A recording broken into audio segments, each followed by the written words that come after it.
ayandi de ogun sọ́kọ̀rọ̀. Ìfẹ́ bàbá díye òdinú, àfi ká fi ṣe bẹ̀ jẹ́. Ìfẹ́ gidi ti sọnù, ìfẹ́kùfẹ́ tara wa ló pọ̀ jù nílé ayé. Màmá fìyà jẹ mí, Ọlọ́run mi mò ń bẹ̀ ọ́, orí mi má gbà bọ̀dé, èmi lè jẹ ara yé lámì láre o.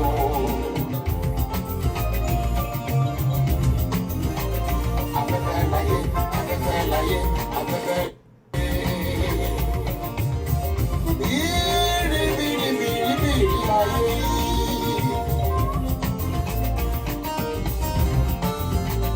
Oríṣiríṣi àìsàn kò jẹ́ kílé ayé rojú ẹgbẹ́ mi.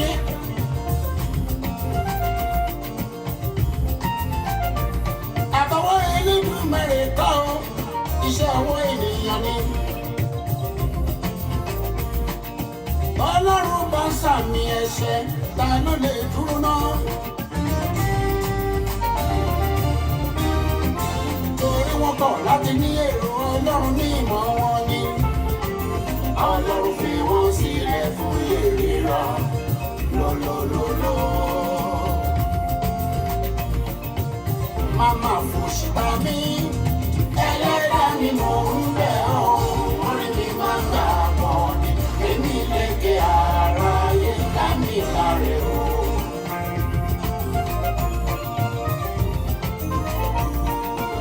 Flu gbáyé kan. Malaria gbáyé kan, wọ́n tún ní vaccinations tipátipá.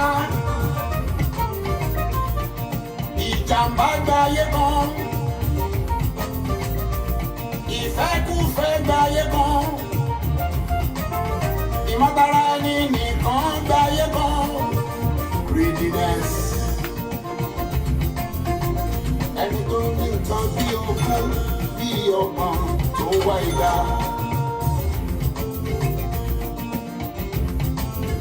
Àwọn kan náà fẹ́ jogún gbogbo ayé. Ẹ rójú ayé tẹ́lẹ̀ orí. Àṣesílẹ̀ làbọ̀ wá bá. Ilé ayé kì í sọ wá lọ. Olúwa dí àmì jẹ̀lẹ́ńkẹ́. Ọ̀run nìkan láre máa bọ̀. Ẹ jẹ́ ká gbélé ayé ṣeun rere.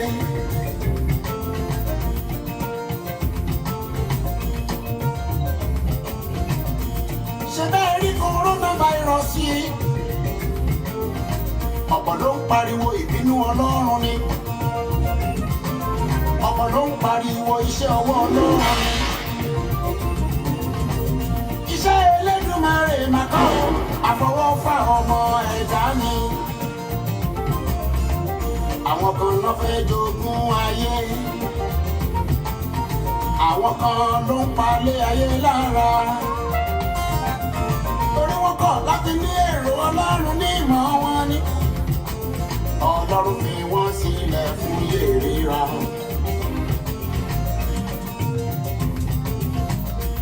Ẹ jẹ́ ká máa ṣe lọ. Ẹ jẹ́ ká máa jẹ́ lọ. Kò sóhun ti kì í tán, àforí ọ̀fẹ́ Elédùmarè ọba. Màmá fìyà jẹ mí, Ọlọ́run ni mò ń bẹ̀ ọ́, orí mi máa gbà bọ̀dé, èmi lè gé ara yé lámì láre o. Ìyẹn ni mo ṣe rántí orin tí mo kọ lọ́jọ́ ọjọ́sí. Ẹ tẹ́tí sílẹ̀ kẹ́ máa gbọ́.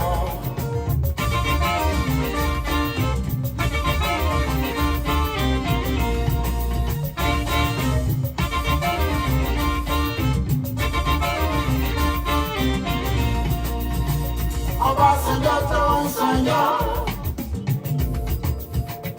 Àtíkù tí kì í kú, Yar'Adua tó ń gbàdúrà, Adé farasin tó farasin láìsí ìrànwọ́ Elédùmarè, asán pásá ló jẹ́.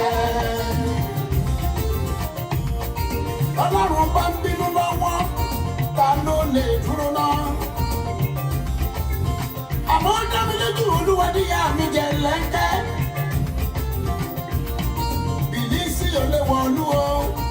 Ọlọ́run máa mọ̀ sí.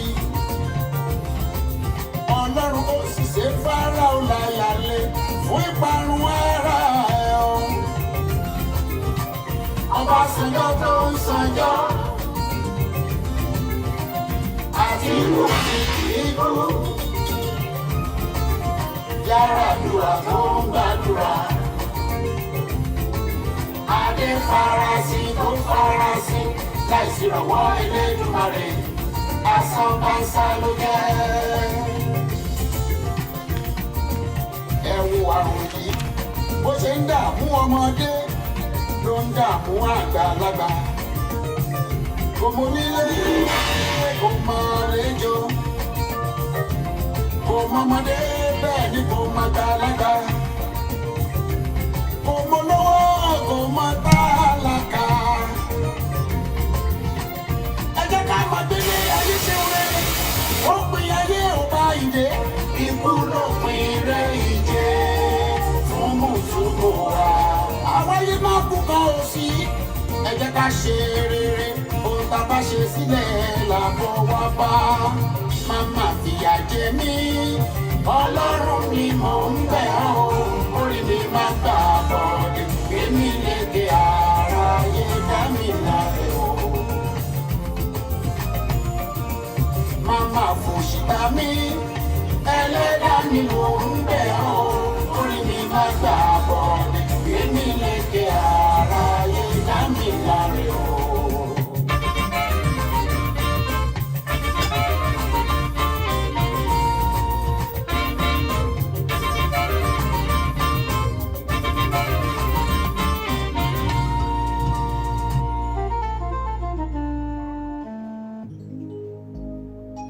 Yes, hi, good evening everyone, good evening London, good evening the United Kingdom, good evening Europe, good evening world, good evening the United States, good evening from wherever you guys are watching the live stream. Yes, you're welcome to another great day, another great evening that's been carefully molded by the spiritual source of all creation.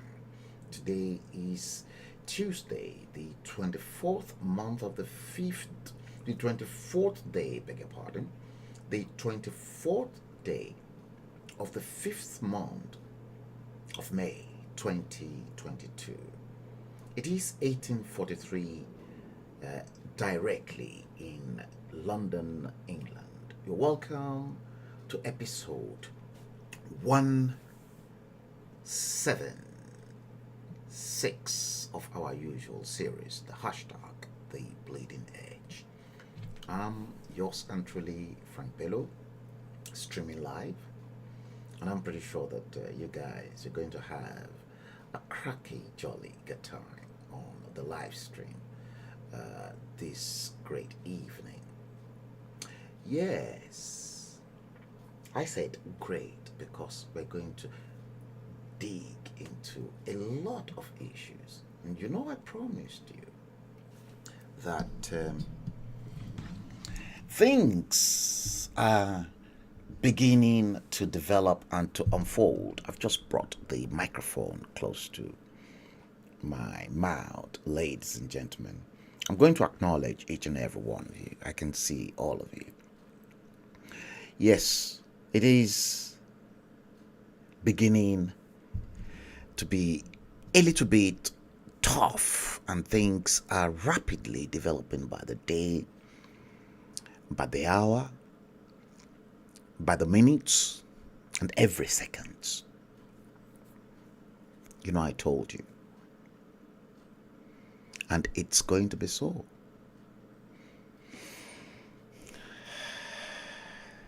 July especially, you'll begin to see films the way you've never seen it before. Welcome to episode 176 of The Bleeding Edge. Yes, I'm going to take it from the bottom. Ishola Olalekon, good evening. You're watching the stream on YouTube. Same way, Folake Alawiye is watching it on YouTube.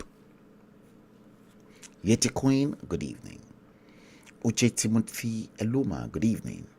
Taiwo Kike Fasami, good evening. Patrick Omego, good evening. Yemi Foluke, good evening. And Alajak Folake Alawiye, good evening. Don't forget, please, to share this live stream, because you might be in with me for some time, and I want to try as much as possible not to serialize this particular episode, but to make it in one pass, that is, in one go. Yes, in one go. You heard. I'll try as much as possible. A lot of information is coming in. I don't even know where to start, and I don't even know where to stop. But I'm going to deal with the very, very topmost ones, very important ones, and then leave those ones that I believe can be treated just within the twinkle of an eye to some other days. Welcome. Please share it. I'm pretty sure that the rest of the viewers will join us along the way. I've had to do quite a lot of reading, and plus make loads of phone calls due to the nature of those breaking news and things that continue to override each other. Yes. Remember the last time I streamed and I did made mention of the mere fact that if care is not taken, like I have been saying for a long time, the Yoruba agitation perhaps will be a farce, F-A-R-S-E. Perhaps we won't really get a full-fledged Yoruba nation, but we may still be contracted in a federating unit. But perhaps with a little bit of a respite, to which I have the strongest feelings, Nigeria may be returned to the old regional formation. I have the strongest feelings that's probably going to be the outcome of what we will get. And each region perhaps will have to control their own destiny. Now, whether each region will be a country of its own, to which Western region will have their own passport, they'll have their own central bank, they'll have autonomy over their own land, and Eastern region will do the same, Midwest will do the same, and then the Northern region will probably do the same. That is currently on the table. And those that are masterminding the regional formation back to the 1963 regional formation at those eminent elders forum. During Agbakonitoni Ile Oòduà with Erelu Tunashe, there was a stream that was brought to you from this same dispatch box that is in the making. And those people right inside the eminent elders forum are the real elders. I can honestly tell you, they are the elders and the leaders, the think tank that knows exactly what they are doing. They're not, this caliber of people are not the one man show or one man mopole of the Yoruba nation. You know exactly what I mean. If the eminent elders forums agitation for a full-blown regional autonomy to which we will have autonomy over our own region, our central bank, our passport. That means number 9 Northumberland Avenue, the Nigerian House, and the Nigerian High Commission to which the late Chief Obafemi Awolowo used cocoa money to purchase for the Western Nigerian embassy, those days before independence, will be returned back to us by the Fulani government, because Nigerian High Commission, Nigeria House, number 9 Northumberland Avenue, does not belong to the Fulani government of Nigeria. Make no mistakes. See, then from there, we've got a lot to settle amongst ourselves. Make no mistakes. There will not be any elections in Nigeria in 2023. Steve Osagie, good evening.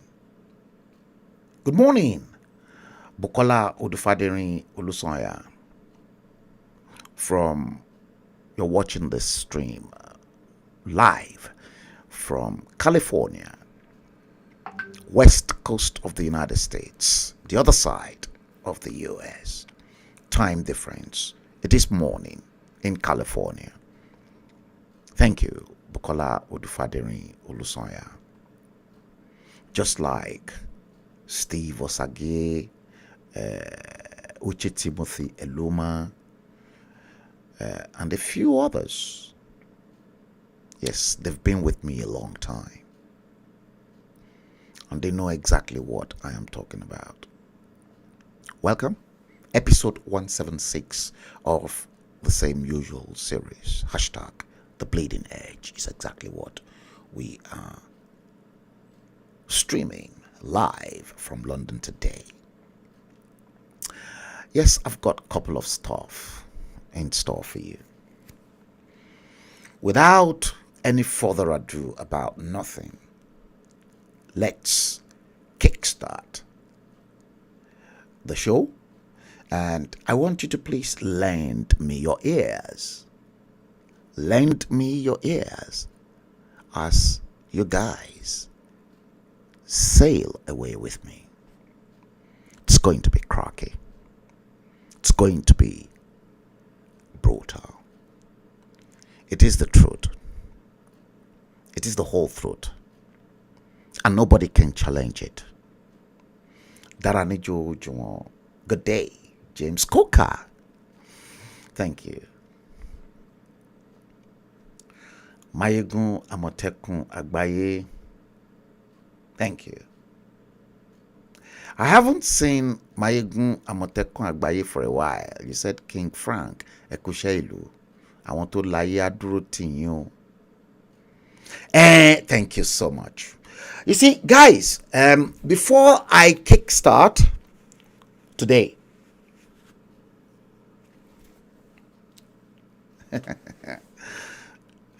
I don't know if I should play this. Alhaji Aremu Usholade Alakufo, Baba Badon. Good evening.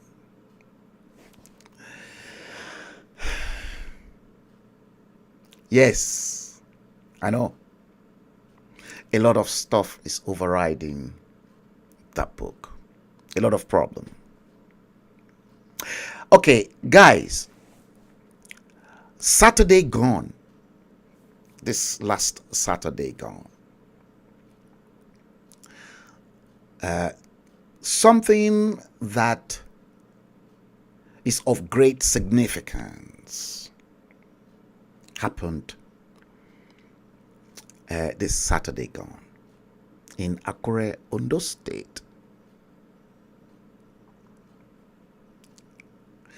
Bukolo Dufadini said I should play it. If I play it, a lot of people will be scared.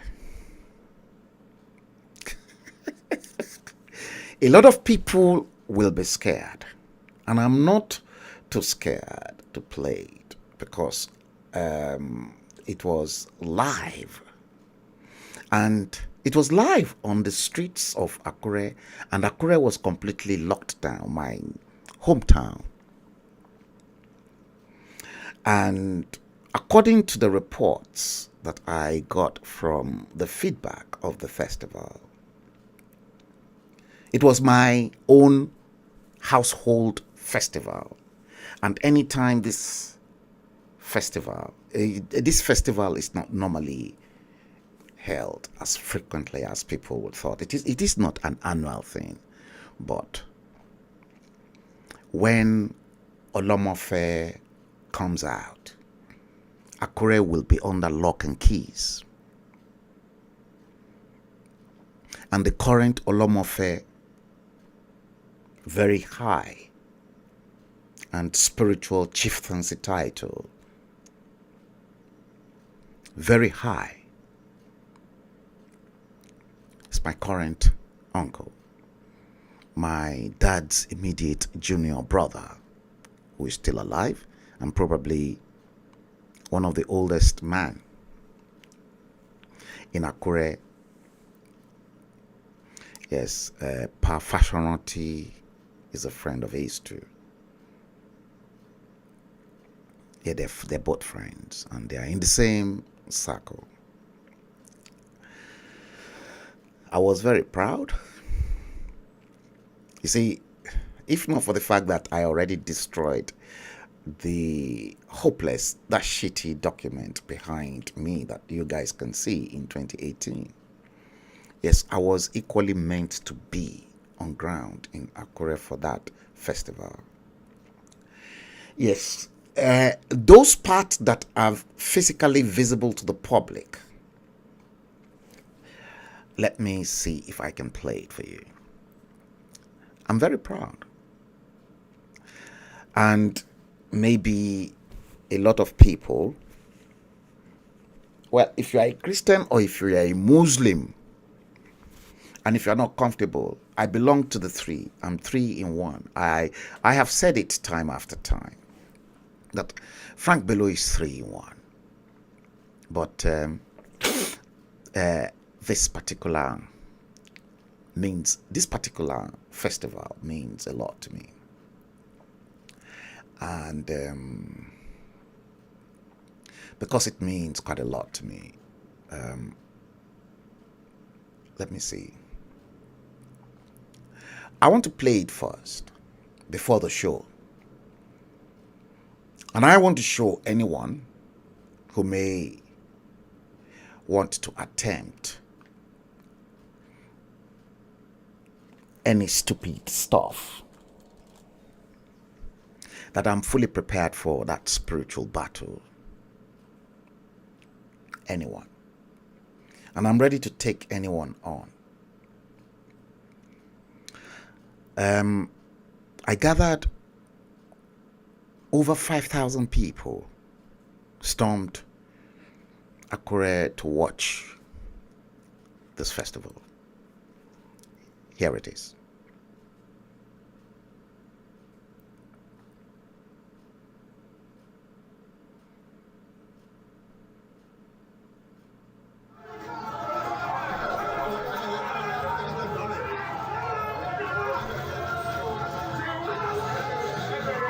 He's got 2 swords.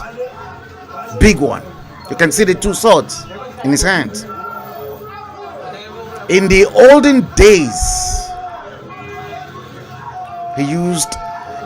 days, that same Orisha you are looking at normally cut anyone's head off on his way.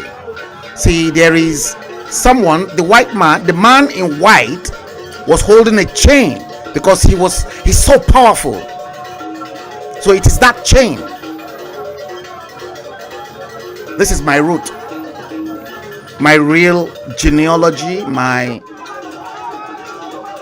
He walks on blood. Normally that should have been human blood, but now they use ram because ram's blood is the closest to human blood.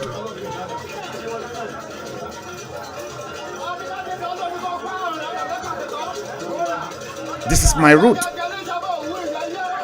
So when you hear Omo Amuda Sile fi ogun eni pani, Omo igi meta oke eda, yeah, he normally comes out from a hill called Eda.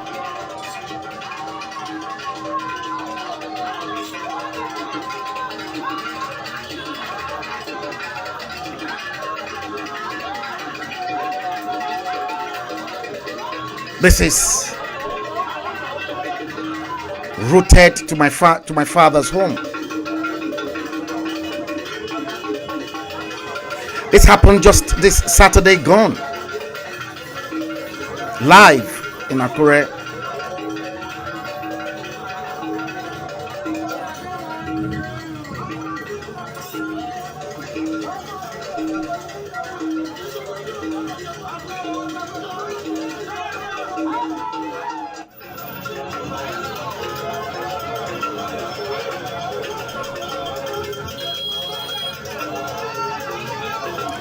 Call me Aborisha, call me whatever you want to call me, that's up to you. But this is my root.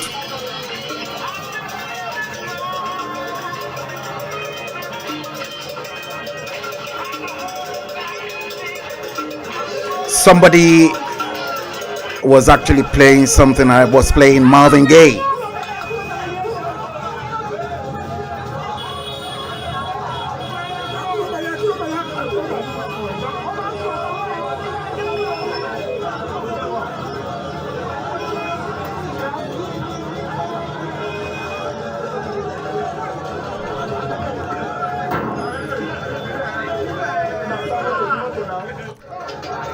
This is my cultural heritage.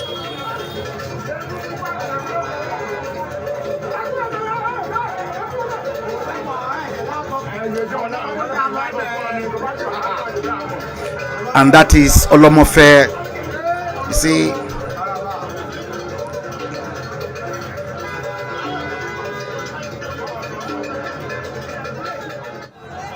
in as much as we've got Christianity and we've got Islam in my family, yes, some part are Christian, some part are Muslim.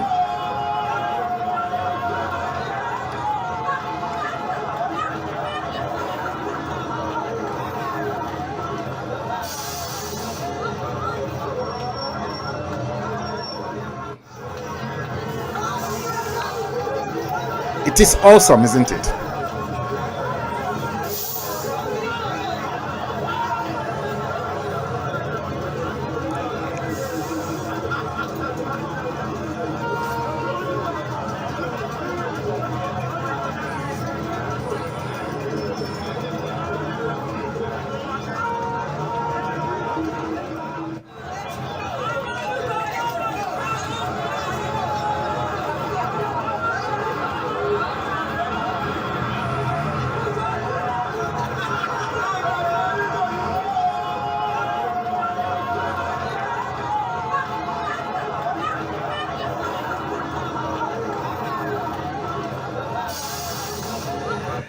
Yes, it is awesome, isn't it? See, there's this song I love so much, and you see, when I was growing up, I used to sing that song, and anytime I sing that song, My mom was always mad. You know, àwa ò ṣòro ilé wa o. Àwa ò ṣòro ilé wa o. Ẹ̀sìn kan ò pé rárá o. Ẹ̀sìn kan ò pé kémi máa ṣòro. Èmi ò ṣòro ilé mi o. Ẹ̀sìn kankan ò dé mi lọ́wọ́ dúró. No. That's my root. That's my heritage. And that's my lineage that I came from. Oyè Ọlọ́run lọ́lọ́run fi sọ pé kí n wá through ipasẹ̀ yẹn náà. Kò ń ṣe mi náà.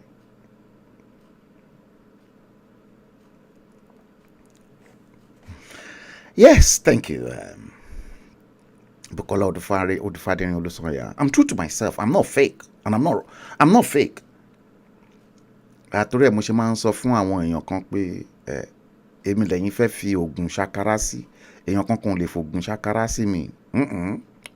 Èmi gangan fúnra mi oògùn. Ẹni tó lóògùn ò ní bragado fún èèyàn pé òun ní oògùn. Ẹ̀kan rí tó máa ra dákẹ́ jẹ́jẹ́ ni. Ẹni tó lóògùn kò ní proud sí yín pé òun lóògùn. Yes. Okay. Let's begin to dig deep.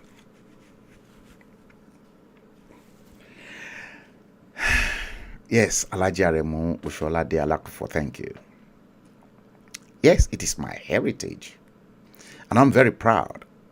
That's why I say to people, I'm a very proud, cold-blooded, blue, conservative Yoruba man.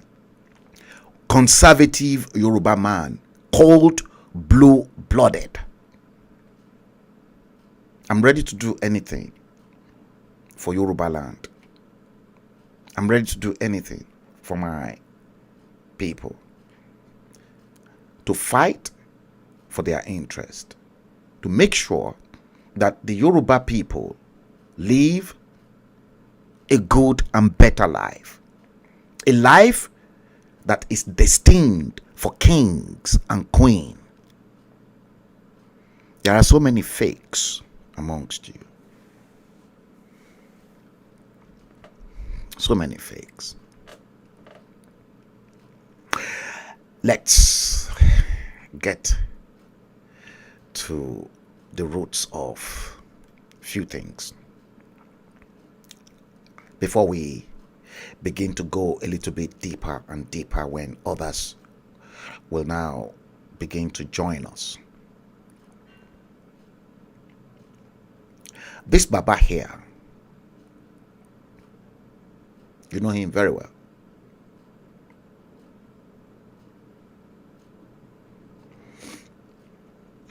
You know him.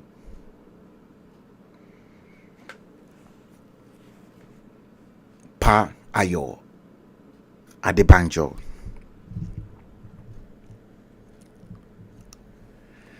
Pa Chief Ayo Adebanjo, like I gathered, made it known. It's been going on in the social media circle that, well, quote from him. He said, I am ready to go to prison. In other words, go to jail. That man in Asorok is not Buhari.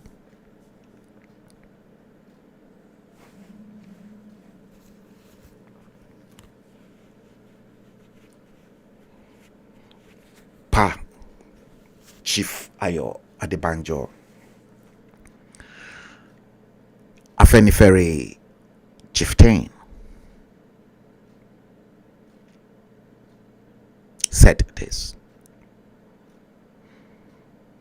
Now tell me, what is the Fulani government going to do with a man that is almost 100 years old?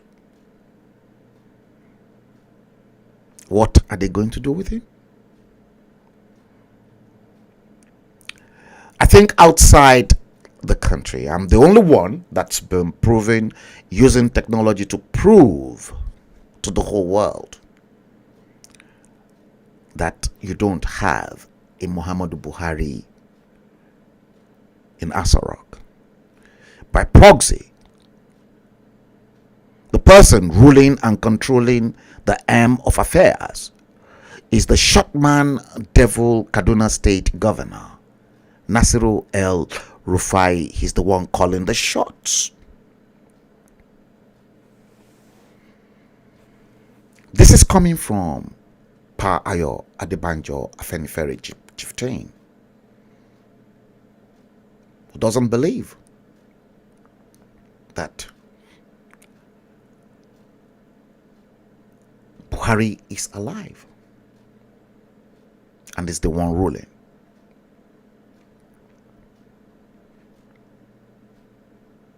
Buhari in 2015, right off your picture. Left of your picture in 2018. One of the supposed Muhammadu Buhari brought to you.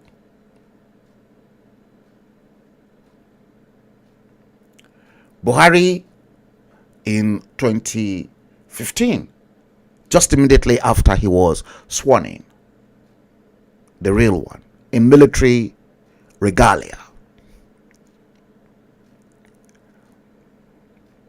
And then compared that fake, dodgy Muhammadu Buhari in white regalia, the bottom.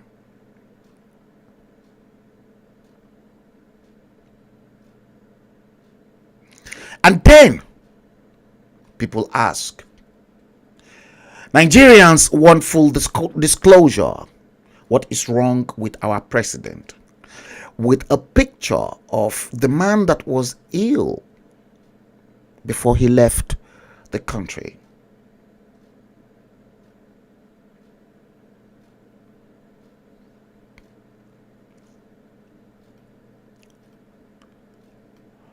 Pa Ayo Adebanjo,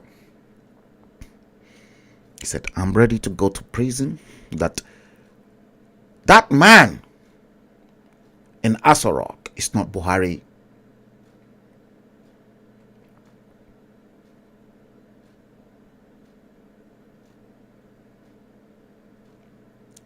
And then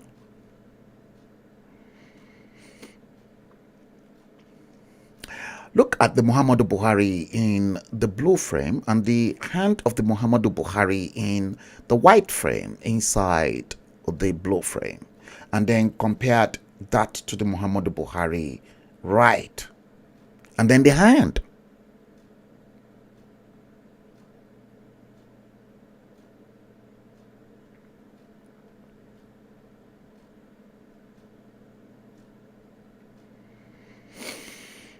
Okay, now, who is that man in the green frame? I know for a fact that the man in the middle, in the red frame, that's the real Buhari in 2014. And then check. You know, Aketi ran an election, and look at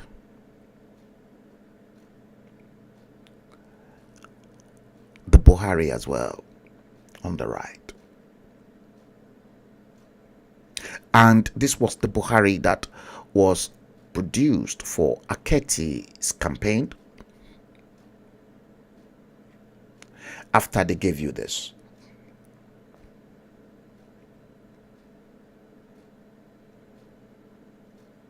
We've seen three different Muhammadu Buhari here. I know for a fact that the Muhammadu Buhari in the blue frame, B, is the real one. I'm not too sure of the Muhammadu Buhari in the red frame and the Muhammadu Buhari in the green frame. Altogether, the three frames made cap.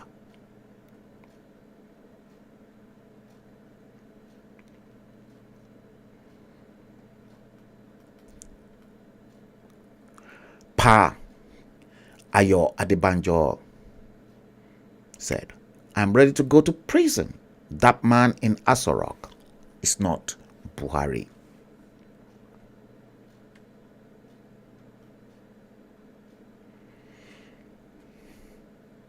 Are they just saying that? And of late, I've just made this up. Look at. You see, you can clearly see Buhari in 2015 with Goodluck Ebele Jonathan. And the real Muhammadu Buhari again in the dark regalia in between a much more younger Muhammadu Buhari, right? And all those Muhammadu Buhari that you're looking at the bottom. Compared, I want you to please compare all these 4 different Muhammadu Buharis, bottom, with the real authentic Muhammadu Buhari in 2015 with Goodluck Ebele Jonathan.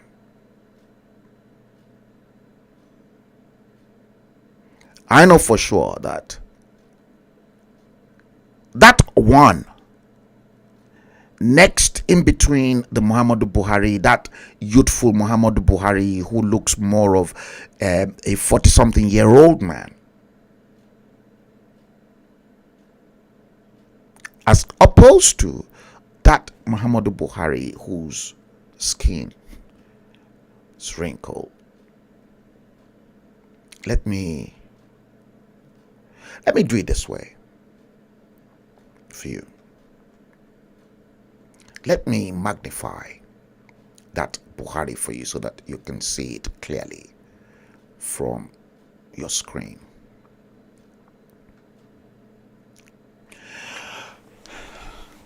Left in front of your screen is the real Muhammadu Buhari. The Muhammadu Buhari in the right, in white. Do they really look alike? And they presented this Muhammadu Buhari to you after that Muhammadu Buhari, the real one, came to England for treatment.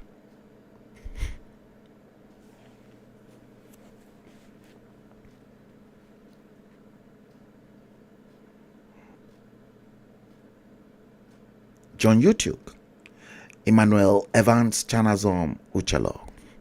Good evening to you guys. Please look at the 2. I've just magnified that. Look at those 2. This, I'm not going to lie to you. It's not going to go away with me.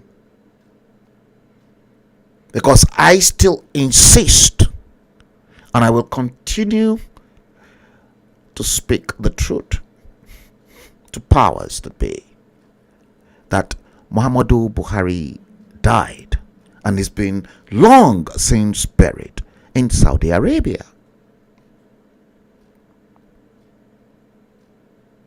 Do they look alike?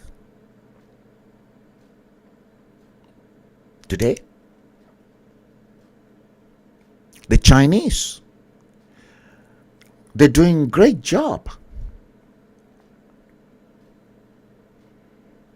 in fooling you.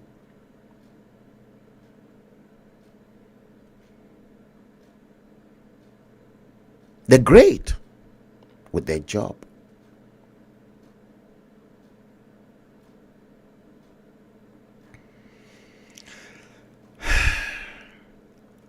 We're not started yet. Yes, we haven't started yet.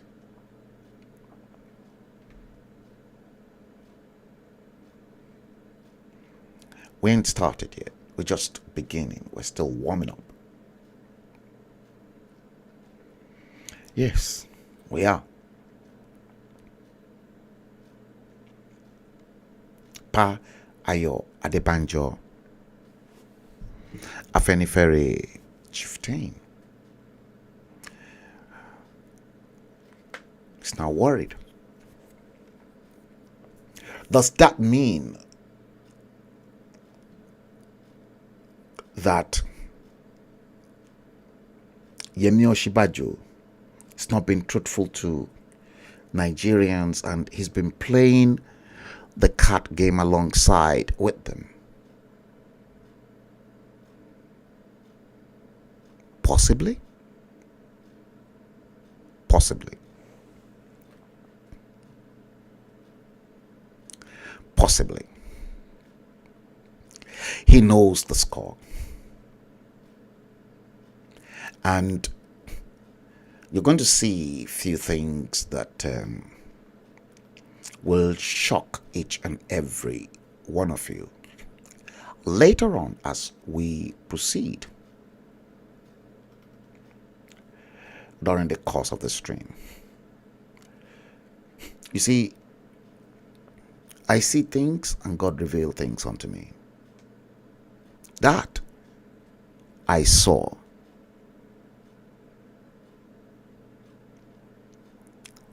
What can you see? I saw this image, this rotten image of Satan.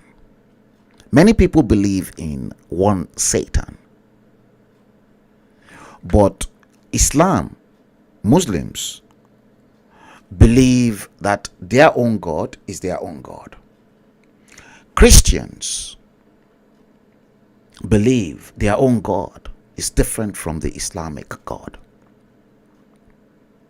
We've got two gods from Muslims and from Christians. One from Christian, another one from Muslims. And the traditional worshippers, like myself, or some of us that believe the presence of God with us,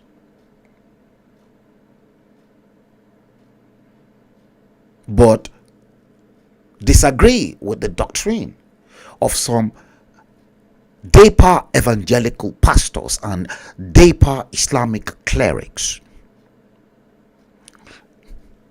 are perhaps much more closer to God. So we've got three different gods, but the three denominations, traditional Islam and Christianity, all held the same belief that there is only one Satan, and that is the Satan who's made Nigeria a permanent home.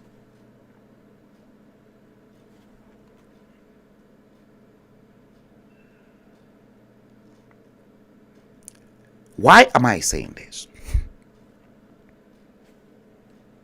Why am I saying that? Let me show you.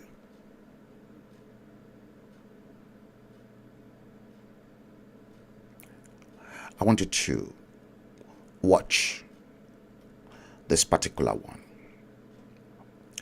Well, yes, I brought it in. I want you to please watch how terrible and gory Nigeria is before we begin to dig a little bit deeper into the mess, the terrible, horrific country called Nigeria. Watch this.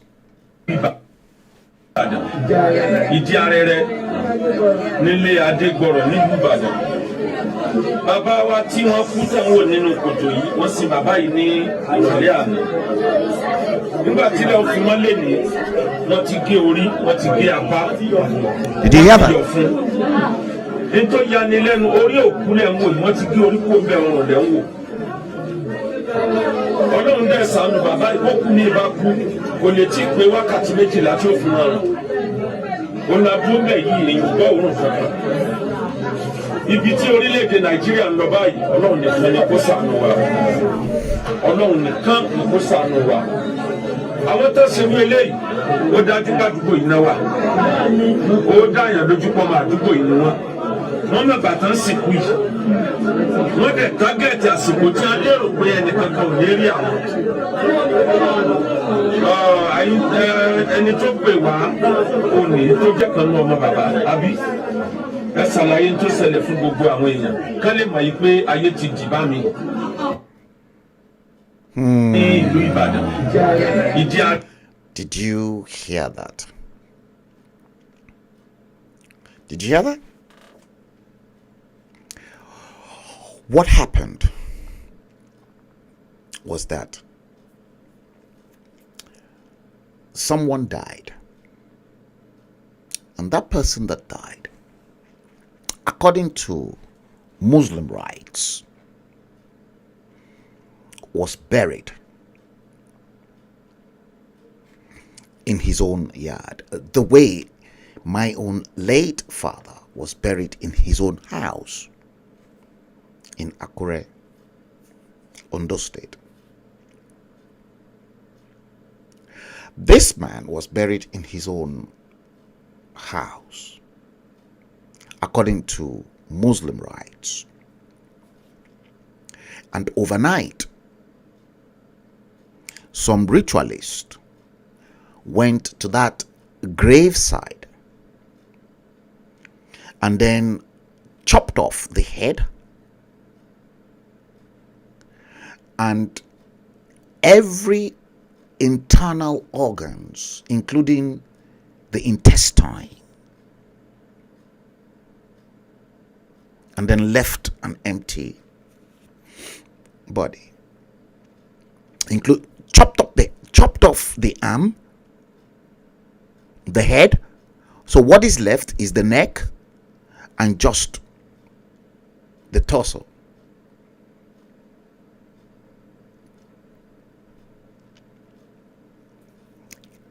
In Ibadan.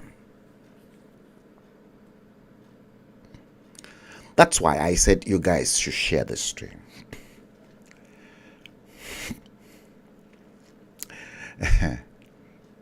Yeti Queen.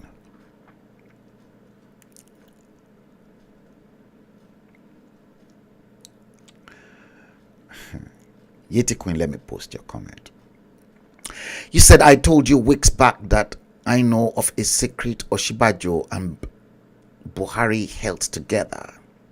If disseminate to the public, will turn Nigeria apart. If it is disseminated, that's secret.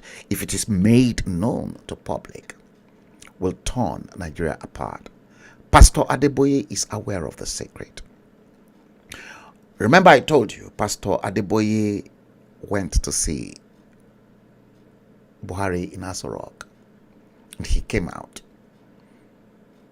and then told the press fraternity that what his eyes saw inside, he's unable to tell the world.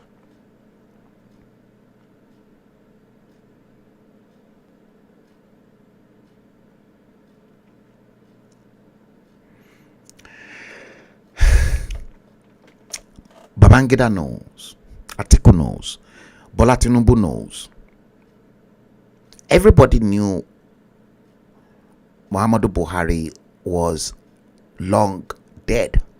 And that's why you continue to see many people just behaving badly.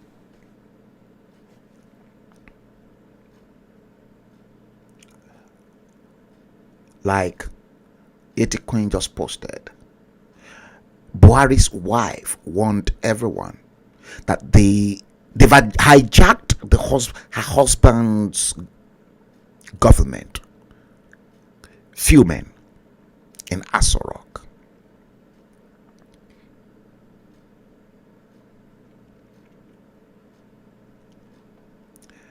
She did.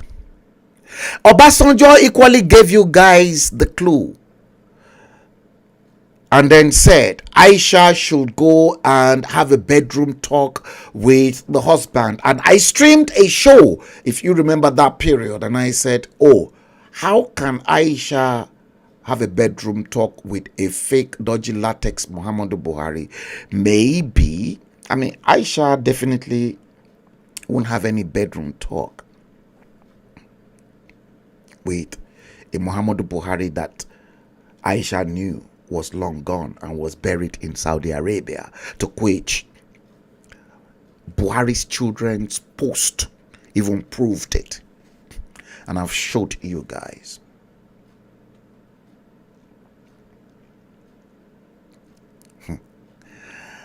Arole Abraham JP Woli Agbalagba. Welcome. You've broken the ice, Arole.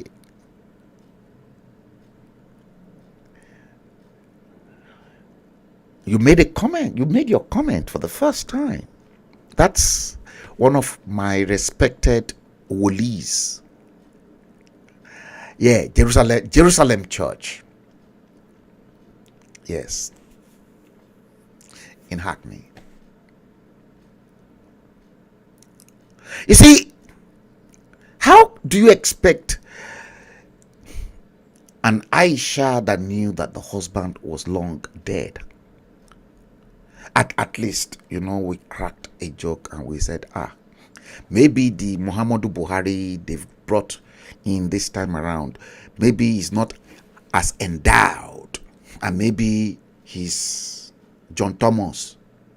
You know, maybe Aisha Buhari is used to a big long rod, and maybe this new Muhammadu Buhari does not even have such an endowment of, you know, maybe God has not blessed him with a long rod, or John Thomas thick and long enough to, you know, capture Aisha Buhari well.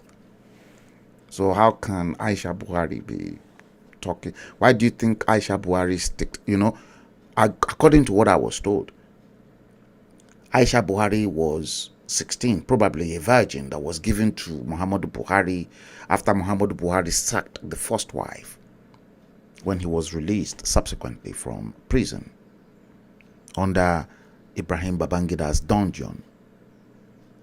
And maybe since then, Aisha Buhari was used to thick, big, long rod. I'm just thinking. I'm just looking at it from that angle. Because you cannot expect a woman who's used to a big, thick, long rod to now settle for atoto. Nkoti o le kani furo. Ako wo nyani. Oya. Bẹ̀rẹ̀ sí ní lọ. Wọ pátá ẹ, wọ ṣòkòtò ẹ. That's it. That is how a woman can useless a man. If you are not thick, and you can be thick and not long. You can be long and a little bit thicker. You know, man, we come in different sizes. Oh, I know James Coker will laugh. So, Obasanjo gave the hint, but not many people were able to actually notice that coded warning Obasanjo was telling you lot at the time.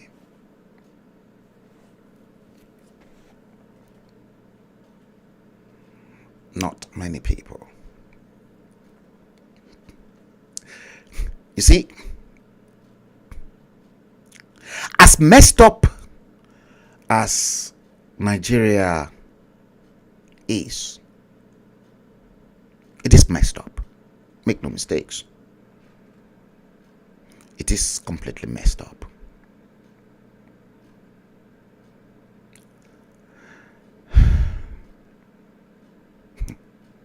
Completely screwed up.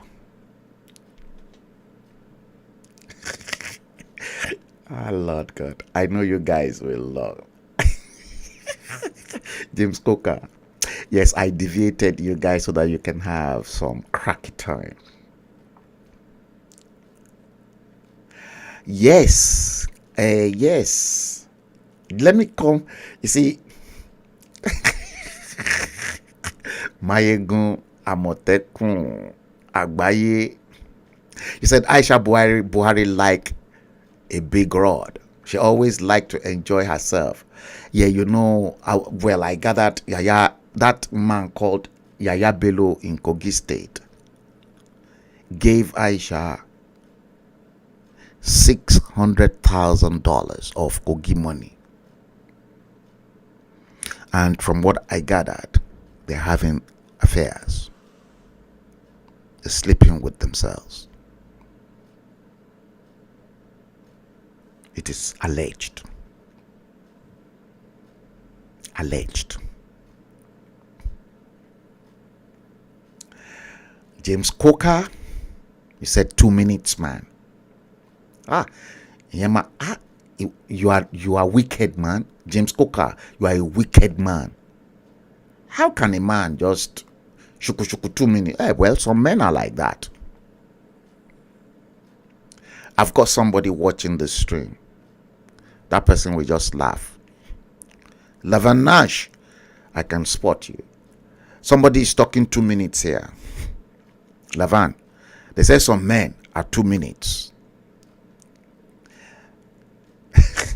Lavan will be laughing. Lavan Monica Nash. 2 minutes, ke? Or tough.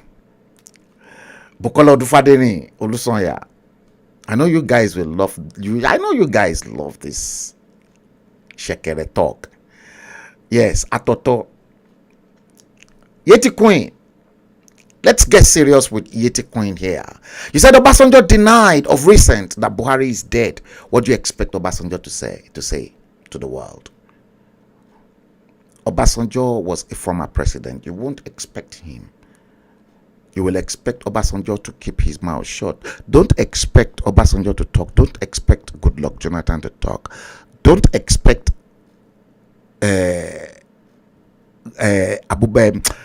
General Abdusalam Abubakar to talk. And don't you ever expect Gowon or Babangida to talk. They are in the same fraternity. It is secrets. Government secret can never be revealed. Baba T.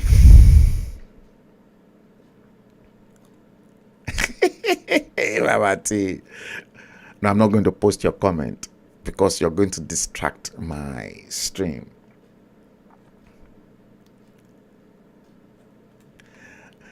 Lie. If you're expecting a wall-to-wall, Baba T, I'll post this one. You said, Frank Bello, we're expecting a wall-to-wall coverage of the primaries this weekend on NuMediaTV. You're wasting your time. Because I'm going to curse them. Ikbe, kabiti. I'm not going to pray for them. I will curse them.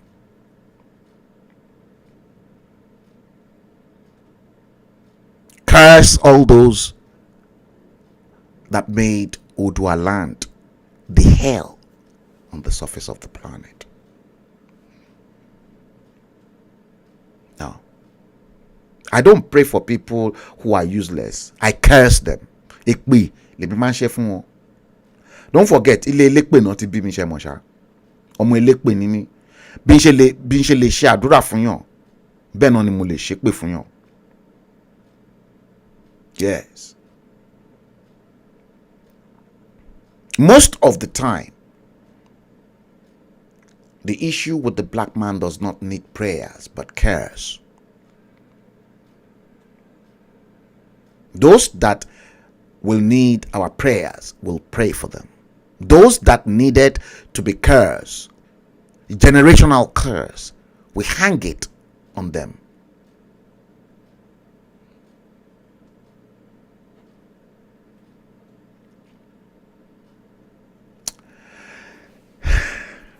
Episode 176 of the Bleeding Edge is exactly what we're treating today. Yes, guys. Before we go a little bit deeper, and then get into some other very, very frightening event happening in location 5, location 9, Nigeria. let's quickly go on a very short break with White Case.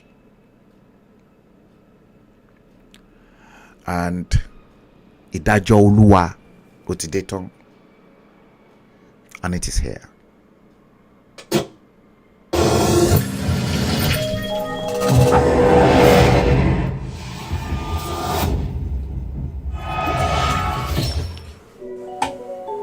Yeah, G.O.D. This is the message. I fear no man. The Lord is my shepherd. The Lord is my shepherd.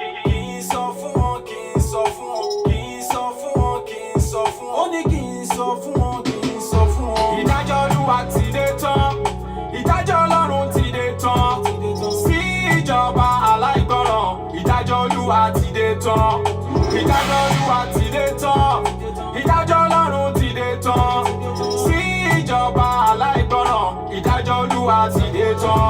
Ó ní kí n sọ fún wọn kí wọ́n ronú pìwàdà o. Ó ní kí n sọ fún wọn bóun ò fẹ́ kú ẹlẹ́ṣẹ̀ o. Ó ní kí n sọ fún wọn kó tú aláìṣẹ̀ sílẹ̀ o. Tí wọn ò bá gbọ́ o, òjò ìdájọ́ á rọ̀ lé wọn lórí. Ìdájọ́ Olúwa ti dé tán, ìdájọ́ Ọlọ́run ti dé tán, sí ìjọba aláìgbọràn. Ìdájọ́ Olúwa ti dé tán, ìdájọ́ Olúwa ti dé tán, ìdájọ́ Ọlọ́run ti dé tán, sí ìjọba aláìgbọràn. Ìdájọ́ Olúwa ti dé tán. Ó ní kí n sọ fáwọn tí wọ́n láwọn lálágbára. Ó ní kí n sọ fáwọn tí wọ́n ní àyànfẹ́ lára. Ó ní kí n sọ fábà Kí wọ́n ronú pìwàdà o. tí wọn ò bá gbọ́ o. Òjò ìdájọ́ á rọ̀ lé wọn lórí. Ìdájọ́ Olúwa ti dé tán, ìdájọ́ Ọlọ́run ti dé tán, sí ìjọba aláìgbọràn.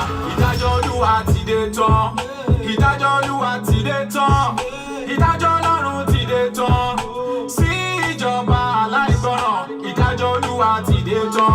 Ó ní kí n sọ fún wọn kí wọ́n ronú pìwàdà o. Ó ní kí n sọ fún wọn bóun ò fẹ́ kú ẹlẹ́ṣẹ̀ o. Ó ní kí n sọ fún wọn kó tú aláìṣẹ̀ sílẹ̀ o. Tí wọn ò bá gbọ́ o, òjò ìdájọ́ á rọ̀ lé wọn lórí. Òjò ìdájọ́ ó dẹ̀ ti máa bẹ̀rẹ̀ sí ní rọ̀.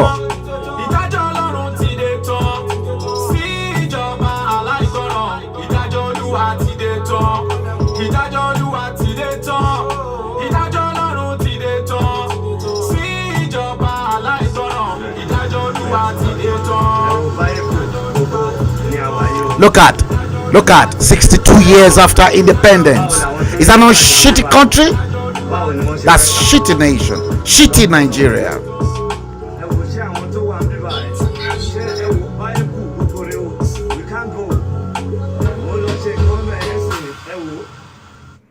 Shitty Nigeria. Shithole. You said you're proud of that? Good on you. Okay, now, let's go. Let's now go beyond the headlines. Lend me your ears. We're now going deeper now.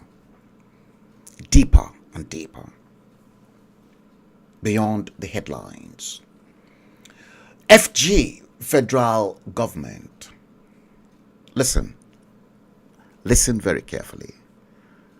Fulani government is to spend 999 million naira daily to feed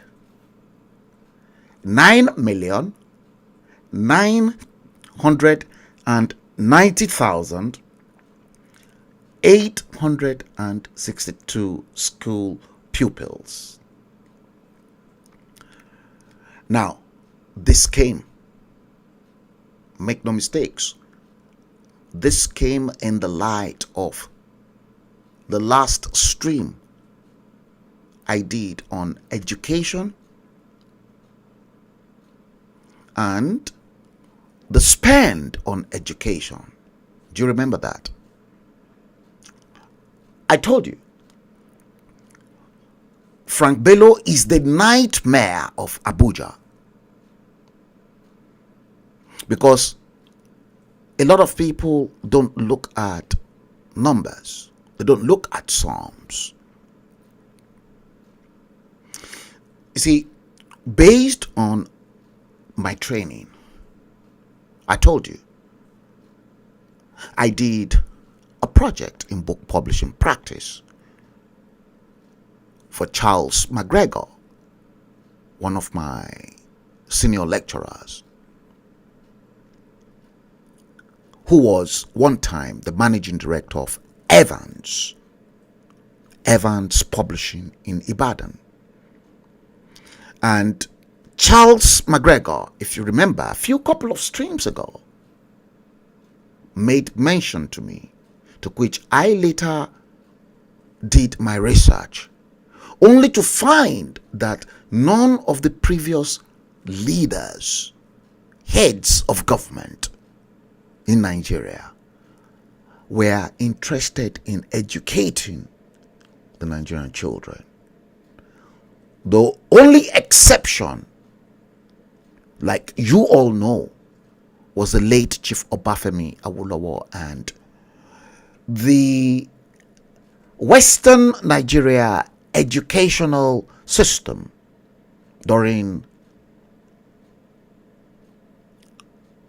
the later part of the 50s and the 60s, before Gowon decimated the four regions of Western region, Midwest, Eastern region, and Northern Nigeria, Northern region, to 12 states. That education in Western Nigeria was a world class. That's gone into the history of book publishing practice, anytime, any day. So, but based on that stream, the Fulani government, they've looked into the sums and they are now shitting in their pants, and now they now claim they want to feed. Please, I want you to please show me what they've done in terms of providing good quality, not quantitative. In fact, I shouldn't use the word, because it will be absurd if I use the word quantitative rather than quality. We're not talking about quality in education, quantitative. The quantity of the education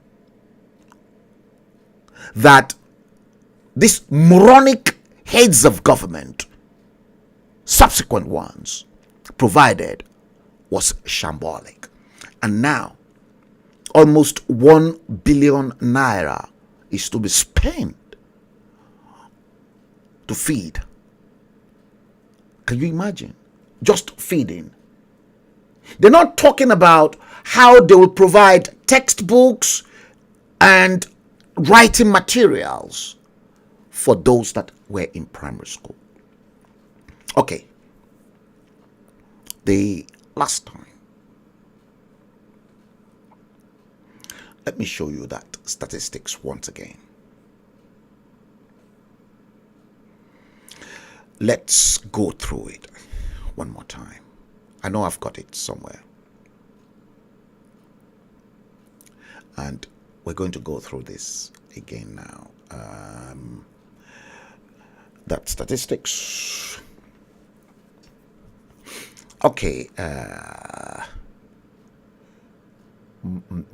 Okay. Primary school. This is the one I want. It's coming, guys. Okay.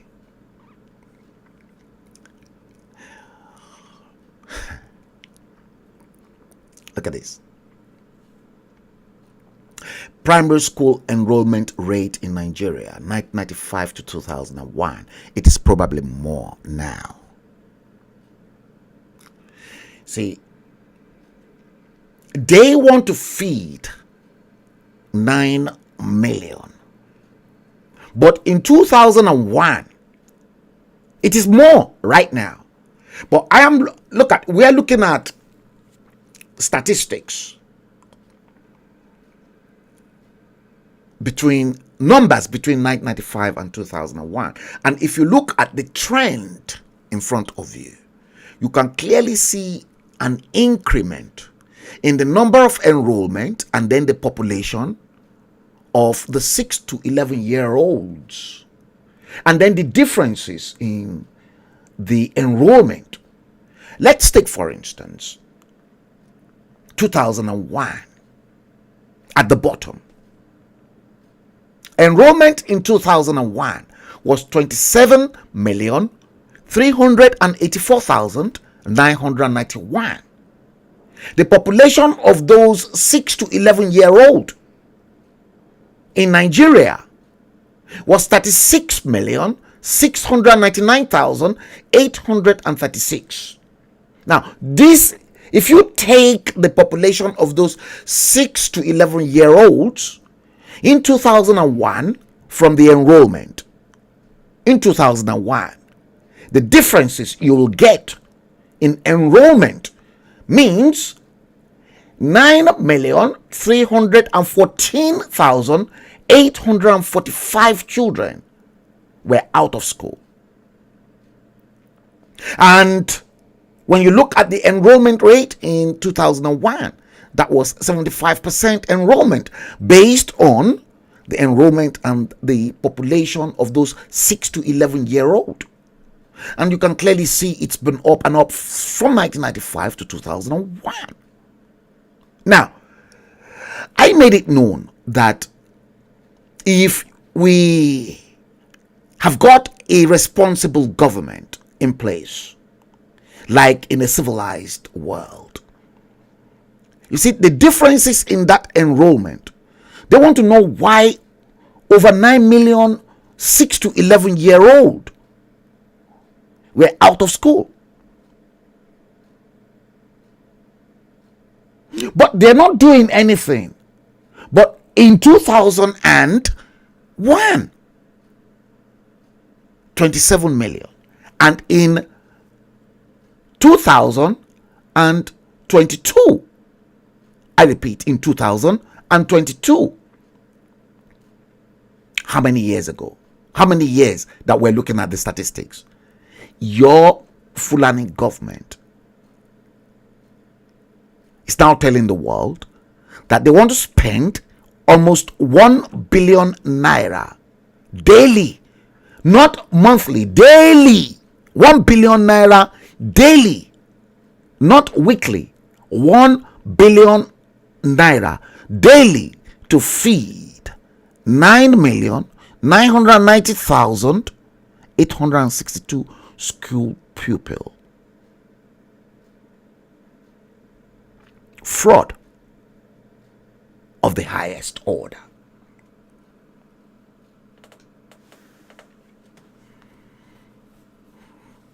Obamatu, good day to you. Can you see the fraud of the highest order? They were listening. I told you they listened to this stream, in as much as people that were meant to be here to listen to what is really happening and how it is affecting the lives of their loved ones back in that shithole country called Nigeria. Shithole. Nothing to be proud of. Completely useless.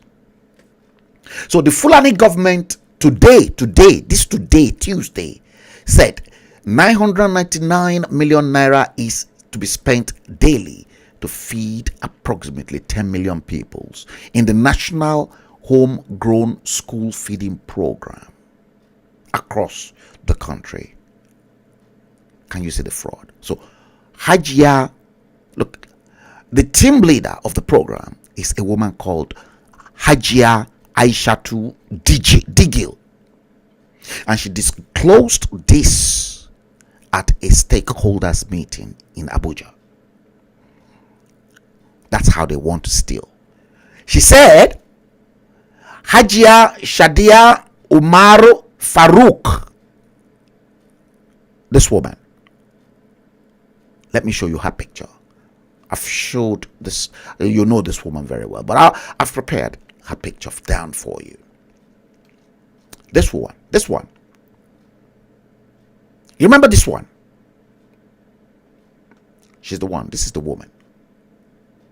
Shadia Farouk. She was the one that claimed that there's hardly anyone in Nigeria who did not receive federal government palliative during COVID-19 lockdown. She said, I went round to the 36 states to distribute it. That was her. I quoted her word for word. I never took out or added, even though it was she was hardly educated. These are the morons. She's one of the morons. This woman called Shadia Umar Farouk, one of the morons. And guess what? The fake dodgy latex Muhammadu Buhari, she's the one sleeping with that fake one, so she can behave as she wants. She's the one servicing the fake dodgy latex Muhammadu Buhari. Yes, because Aisha won't go to that extent.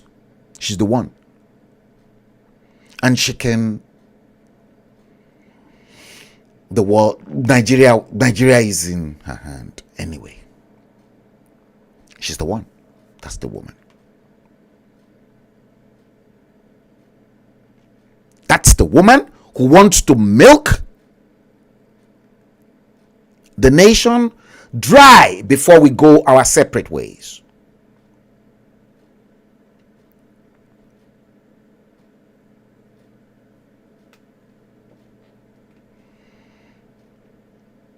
She's the one. Have you shared it, guys? Somebody might be dying for this information. And the information is very powerful. So, Hajia Aishatu Digil, whether it is Digil or well, I said Shadia Umaru Farouk, the Minister of Humanitarian Affairs, Disaster Management and Social Development, got approval for the spending, and they reckon this will be 100 naira per person daily on the feeding program. Who are they feeding? Who exactly are these morons going to feed? Who are they feeding? And then she said that 9,990,862 pupils from primary 1 to 3 in the program will now be fed with 100 naira daily. Guess what? For 20 days in a month, which would amount to 999,086,200 million naira daily.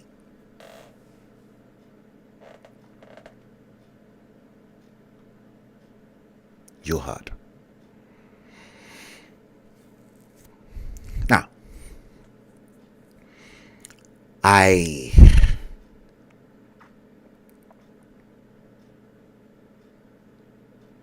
once showed you guys. Let me take you through this once again. Now, watch this. This is a primary school in Kogi State, and they claim they want to feed 9 point something million primary school children. But please, guys, watch this particular clip from Kogi State, because they listen to me. They watch every move. I am their greatest threat, because I just don't stream. I stream with numbers. I confront them with figures. I'm not making things up. And many of the figures are the figures they release themselves to the public. But what I used to do is, the moment those figures were released, I will dig deep. I will extrapolate. I will look into the issue very carefully, and I will tell them the fraud that's been perpetrated under their shithole government. Watch this. All right. This is 9:09, and this time we expect all pupils of primary school, secondary school, and other institutions should be in their school. Well, my name is Yunusa Gabriel Enemali, and my community report today is coming all the way from LGEA Ukolojogene. Is in the Kina local government, Ayiba ward. Now, I'm going to unveil something that will touch your heart wherever you are. And the reason why we're doing this, we need to bring you up to speed to understand what is happening. Now, come with me. Now, this is primary one. You see primary one? With you, it is look at the school. Primary one. And look at. Is that the school they are feeding? Just watch where this. They stay has primary two has been fallen down by a breeze. Look at it there. Now, come back. Now you can see these are the leaders of tomorrow. Well, according to them, move closer. Let them see their faces. These are supposed to be the leaders of tomorrow. In this community, there is nothing like infrastructure here. No social amenities at all. Now, it is so pathetic. Look at their board. This is their board. Now, I move with him. He comes with me. Come with me. Come with me. Now, this is supposed to be class 2. But today, it's already down. Now, show me camera. This is supposed to be class 2. This class 2 is now combined with class 1. And that is why you have a mixed class. Now, I am told that they have class 1 to 6. Now, this 1 to 6, you will be extremely shocked with what you're going to hear. They only have 2 teachers, and they are being paid by... Did you hear that? Now, tell me, how can this teacher cope? He has family. He has children. Now, the salary being paid him is on the so-called percentage salary. Now, here is primary 3. This primary 3 is also combined with primary 4. Am I correct? Okay, this is just primary 3 alone. You can see them. Now, that is what they've given you in 62 years of independence.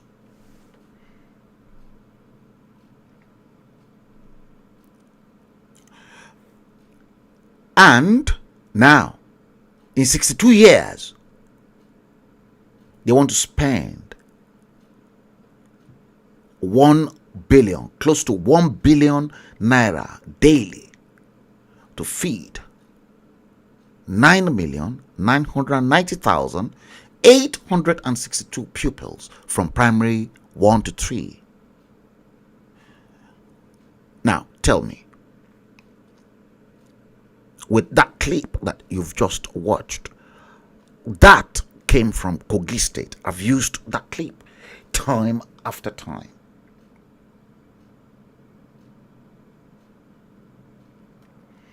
And then they said prior to this, they were feeding school children with 70 naira per child per meal. Wow. So since Buhari's administration in 2015, these morons claimed they've been feeding school children with 70 naira per each child per meal. Did you remember? Now look at this. Look at this. I came up with that as well for you to see how much they spend on each child, how much the government spend on each child. It will baffle you. Okay? It will baffle you. It will baffle you. Many people are not looking at the sums.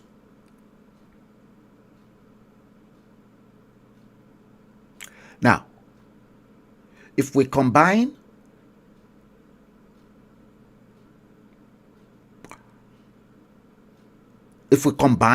both primary, secondary school, 6 to 11-year-old, 12 to 17-year-old combined. Let's say, for instance, in 1995, primary school, 6 to 11-year-old. You remember from what I showed you, 17,994,620 students, pupils in enrollment. Secondary school, you had 5,084,546. So combined,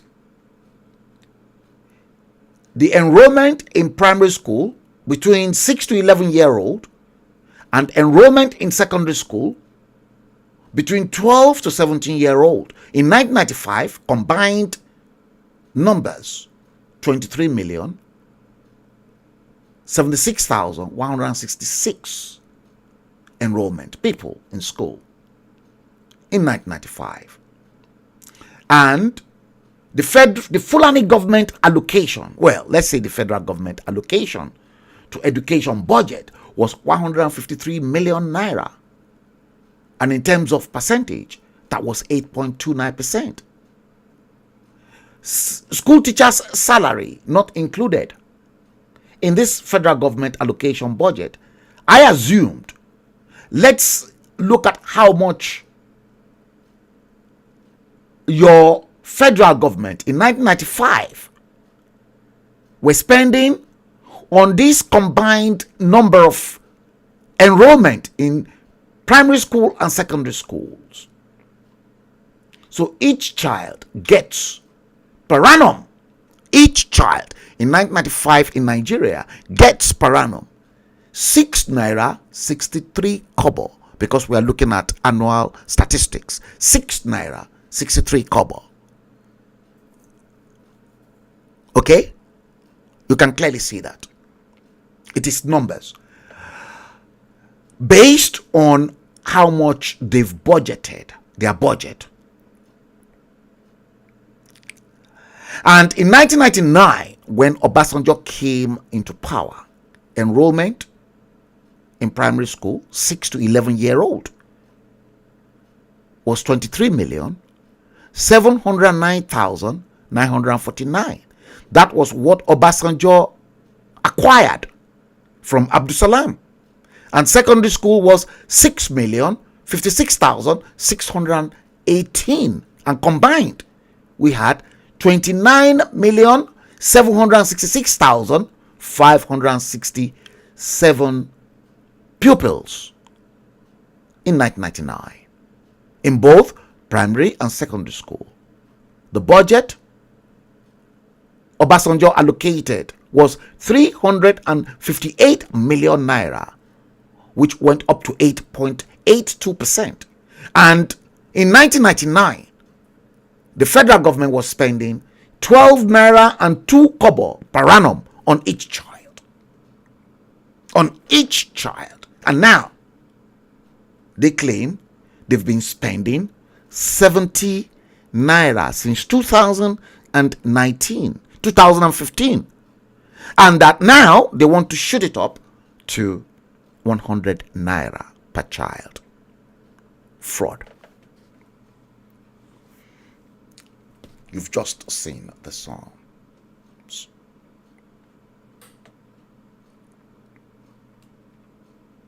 You've just seen the Psalms. Many people, you see, many people are not bothered on the health of the public institutions. public primary school and secondary schools because the money, the funds that were meant to go there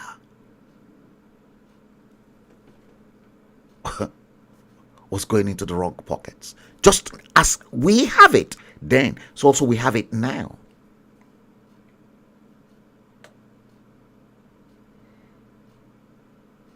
Many are not looking into that. They're not looking into that. It's none of their problems. It's none of their problems. But it is a big issue because they've deliberately killed education. You think I am stupid when I continue to hammer in on education? Because education is the best thing any nation can hand it down to the new generation that will run the affairs of that country. That gentleman in Kogi State was asking, are these leaders of tomorrow? Are those that these moronic elements want the nation to be handed over to?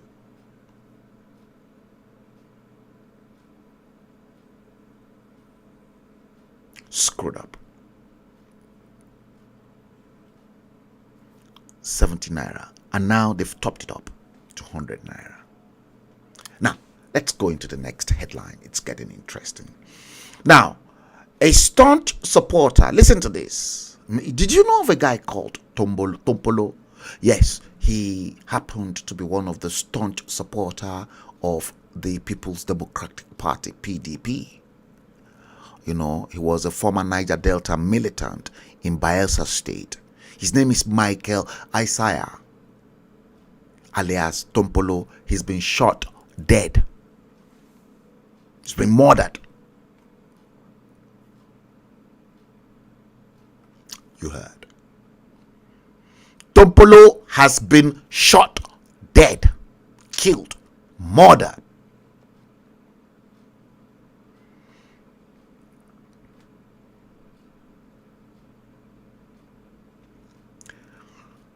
Correct. Bukola Odufadeni Olusoya.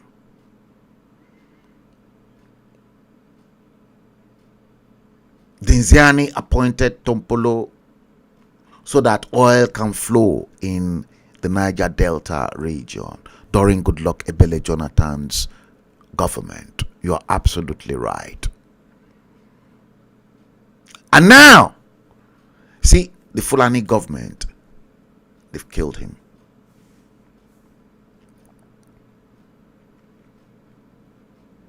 Thank you, Buki, for that. Next headline. Now, this is interesting. EFCC. Listen to this. EFCC, Economic and Financial Crimes Commission, established under Olusegun Obasanjo to fight financial crimes in Nigeria, has stormed the Abuja residence of former Imo State Governor Rochas Okorocha.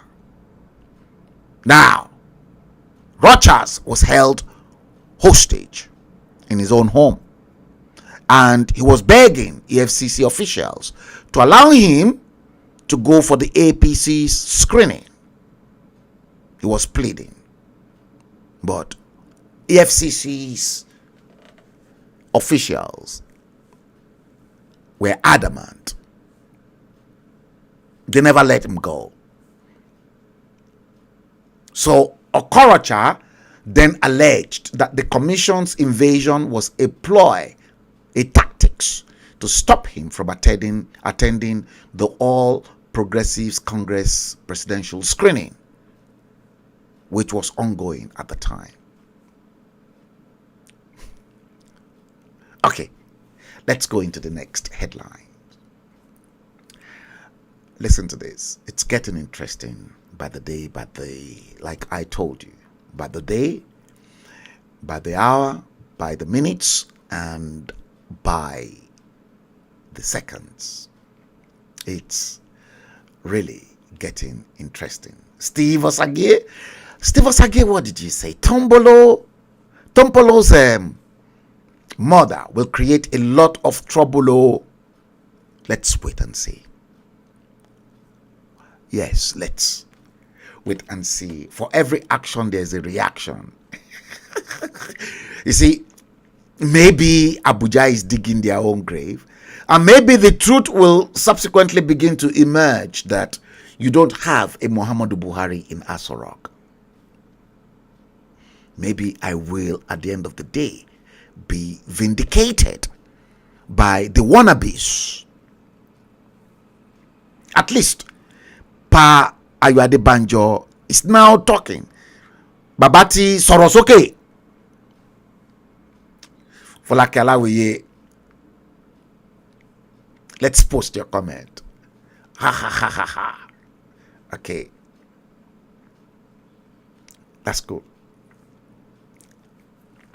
Listen to this. Aisha Buhari and Yemi Oshibajo's wife paid a surprise visit to the APC National Secretariat, and both women held secret talks with Adamu, that old man who is as old as Bola Ahmed Tinubu. You heard.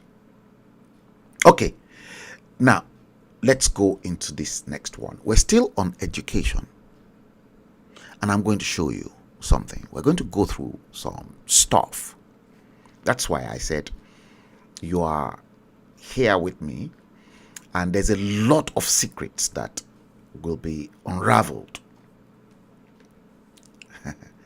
James Coker said, you said we need more of them for 2022.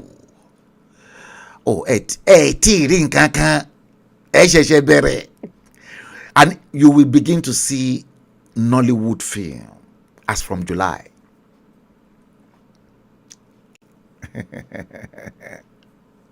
Oduduwa has arrived. Let's say you're watching the stream with James Coker and Folake Alawiye on YouTube. You said, hope Asari Dokubo will understand this. Playing with fire in politics. Who is next at Niger Delta? Good question. Very good. Topical question. I'm still on education. Let's go a little bit back to the north. See, listen to this. 2022, this year, 2022 West African Senior School Certificate Examination, WASSCE. Well, in my time, it was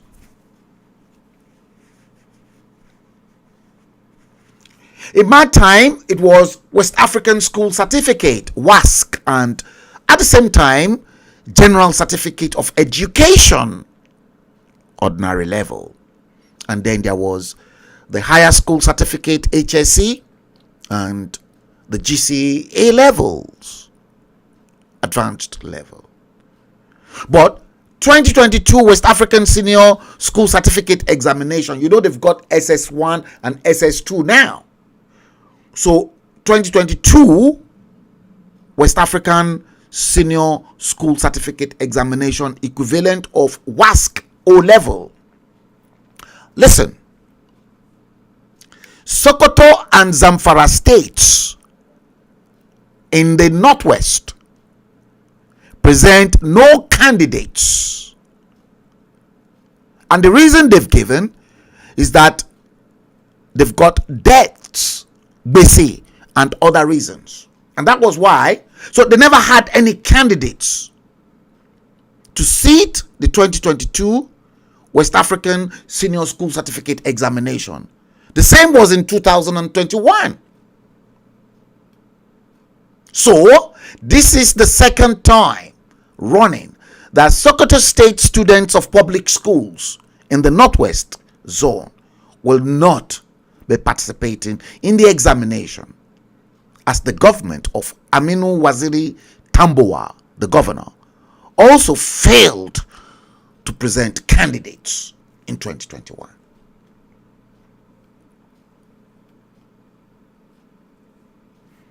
Now, based on that,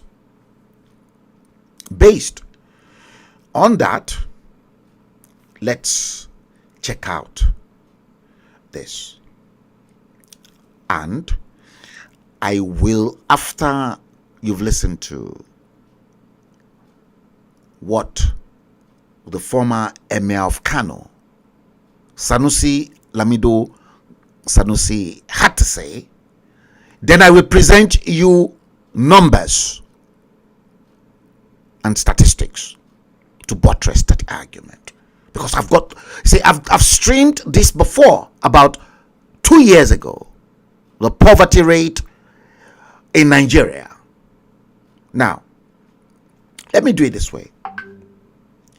Let me bring in Sanusi Lamido Sanusi's stuff for you. I termed this Poverty and Education in Northern Nigeria by Sanusi Lamido Sanusi. You've watched the decapitated and the shambolic primary education in Kogi State. And guess what? Under Yaya Bello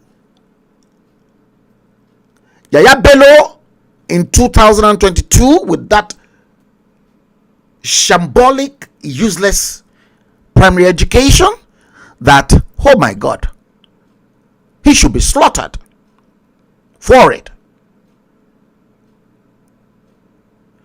gave over $500,000, $600,000 to Aisha Buhari.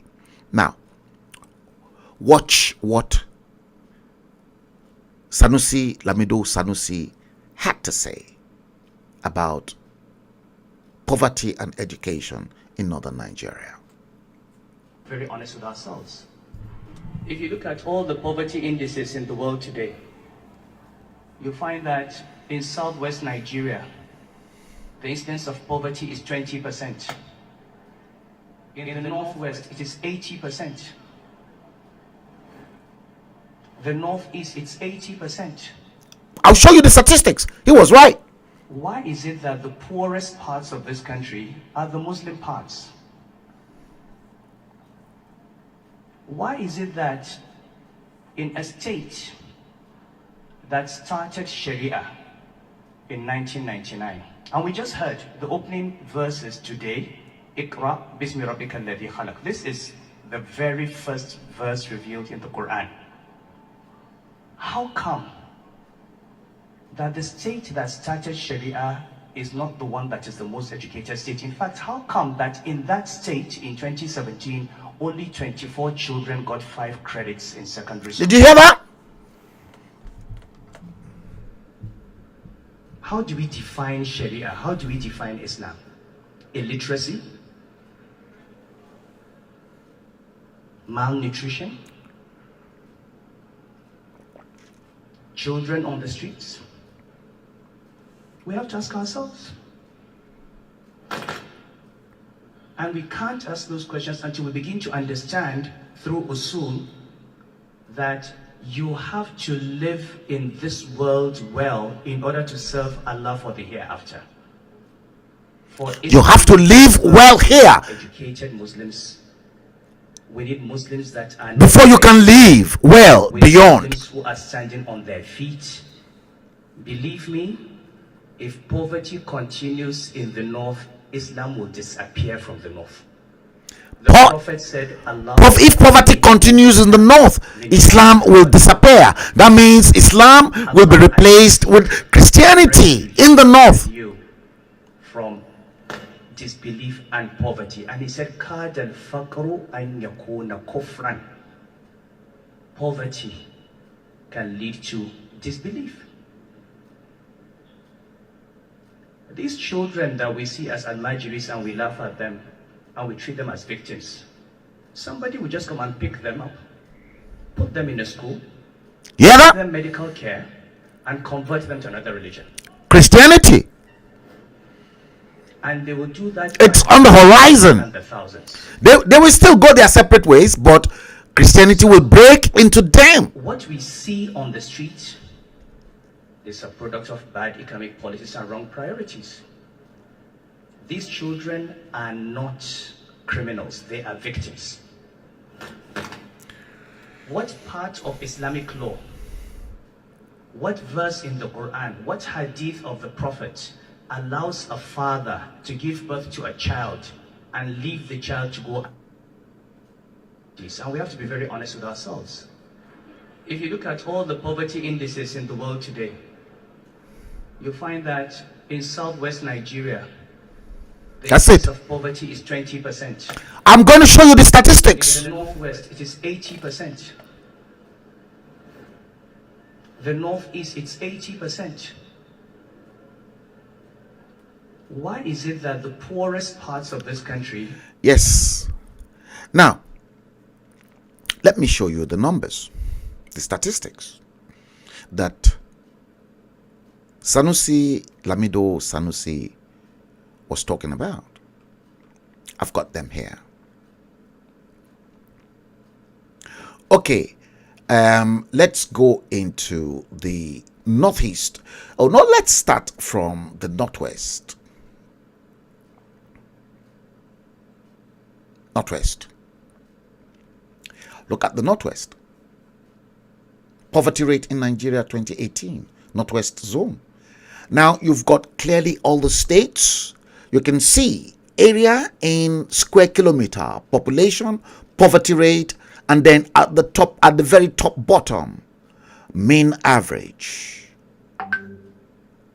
Now Kano is in red, and there's a purpose for that, because the reason for that is because Kano and Lagos were rated as the two progressive cities in Nigeria with economic power. The only difference is their size in area. Their size in terms of their area in square kilometer. Lagos is far much more smaller than Kano. Now, Kano State, 20,131 square kilometer. Population, 9,401,288.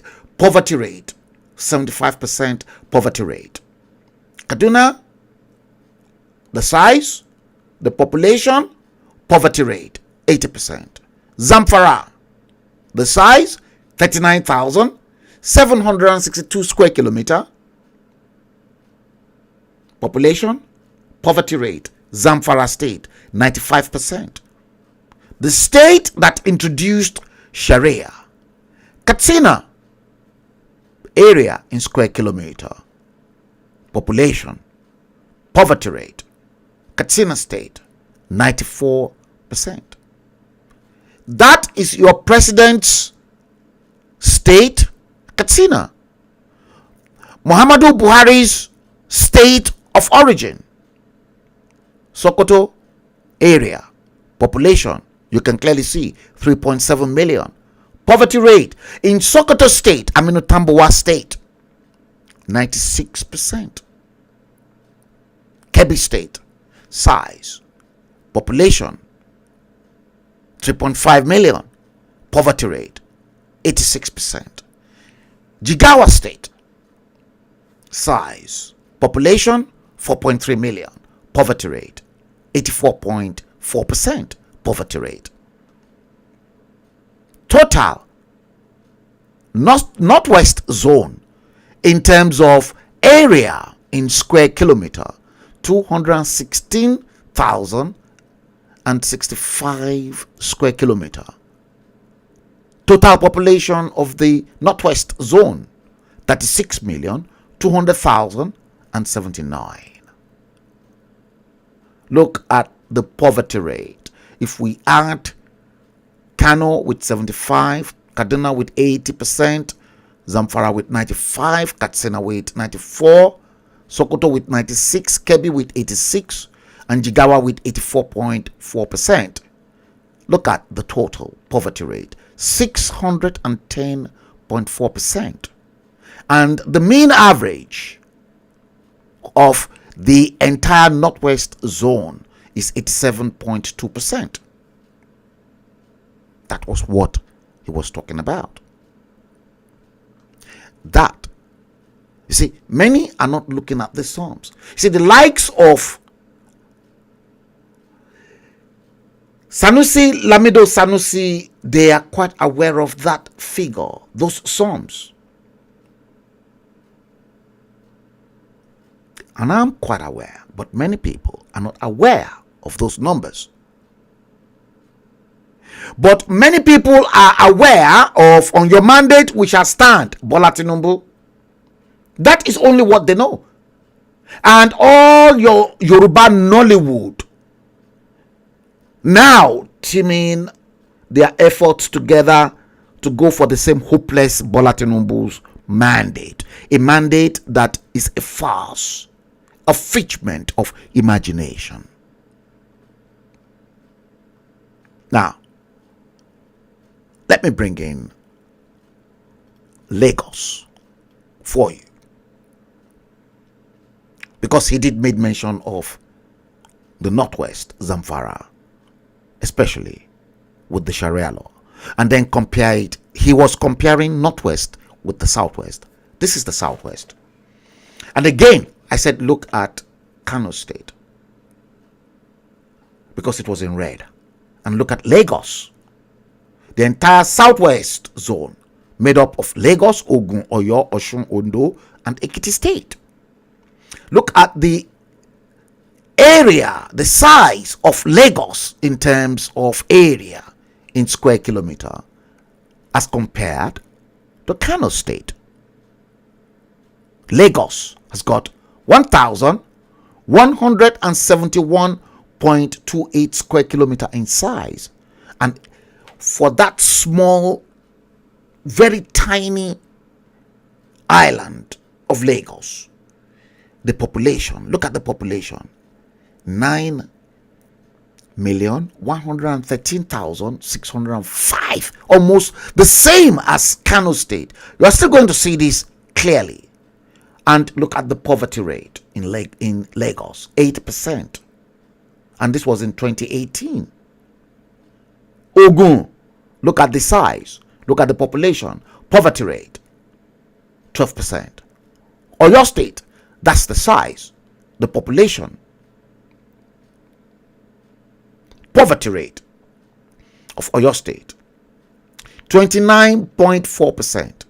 Osun State, look at the size of Osun State, 9,251 square kilometer, and that's the population. 3,416,959. Poverty rate of Osun State in 2018, 34%. Ondo State, my home state. Look at the area size of my state, Ondo State. 15,500 square kilometer in size. Population of Ondo State, 3,460,877. And poverty rate in Ondo State, 17%. Ekiti State, look at the size. You see, Ondo State is far more bigger than Ekiti State.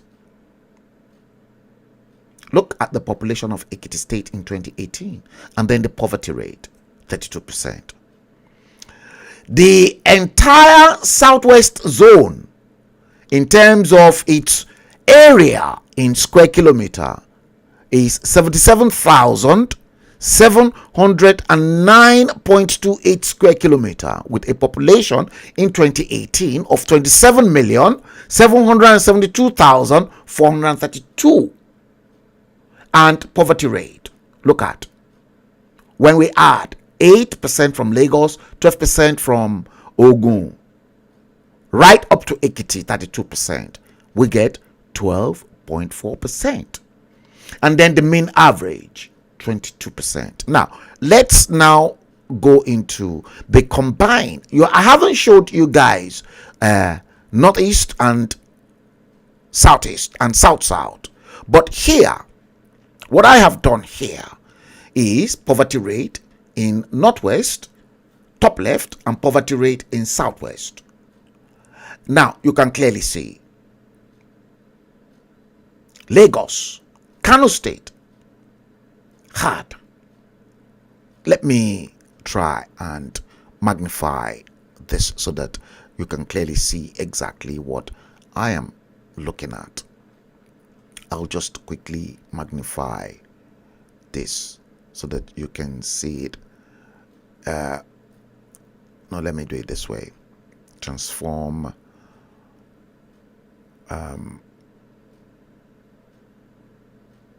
Okay. Let's do it this way. Okay, now, okay, let me do it this way. Yeah, I think you can see it this way, and I'll just move it. Okay, then I can quickly move it around for you to see. Yeah, okay, now see this. Kano State, you remember, 20,131 square kilometer. Look at the population, 9,401,288. Poverty rate 75%. Now let's see Lagos. Look at Lagos. Look at Lagos. Look at this. Look at the area. Look at the population, 8%. That was why it was in red.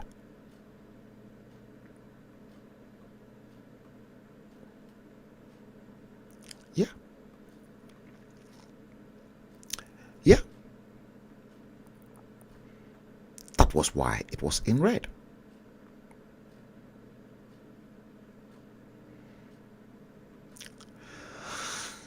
See? Look at that.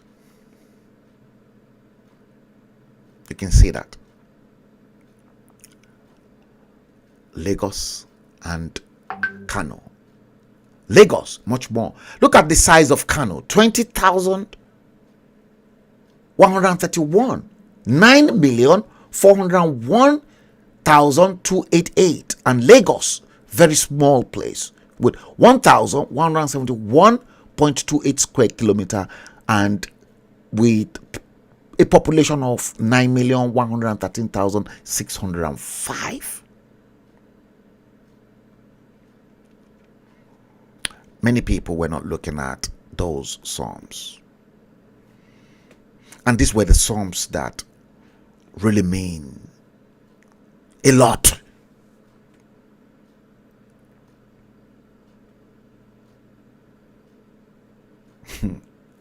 I'll take all those later on. See, so Sokoto and Zamfara states present no candidates. They claimed death and other reasons was the cause. Okay, now next headline and then breaking news. This is very, very sad, guys. Before I go into that, I want to deal with this once and for all, so that let me post your comment. Oduduwa has arrived. You said, yes, Sanusi Lamido Sanusi is afraid. It is an analogy. We need these almongeries for political strategy to vote during elections. He said, I don't trust him. He's an old enemy. That's a bit strong. And Oduduwa has arrived again. You said, true breed. Poverty will never disappear as long as they continue with feudal system. These people are nomadic and will forever have poverty as their cousins. Cursed generation. Love that. Again, James Coker, you said if Yoruba and Igbo have 24-hour electricity, no rituals, money making, but working. Yes, I absolutely agree with you. Okay, let's go into this. This one is, you think there is Muhammadu Buhari in Aso Rock? At least Chief Ayo Adebanjo is now talking. And I'm glad. Because at least someone is talking. Now, if there is a Muhammadu Buhari in Asorok, people will be scared to steal money. Let me assure you. Because they know the consequences. It is because there is no Muhammadu Buhari in Asorok. And I tell you, the authentic Muhammadu Buhari was attacked spiritually, because I told you when he came in 2015 that he needed to be solid spiritually. The real authentic Muhammadu Buhari was a light, look, this paper, I gave an example. Spiritually, this paper was much more solid spiritually than Muhammadu Buhari. Muhammadu Buhari is lighter in the spiritual realm than this paper I'm holding.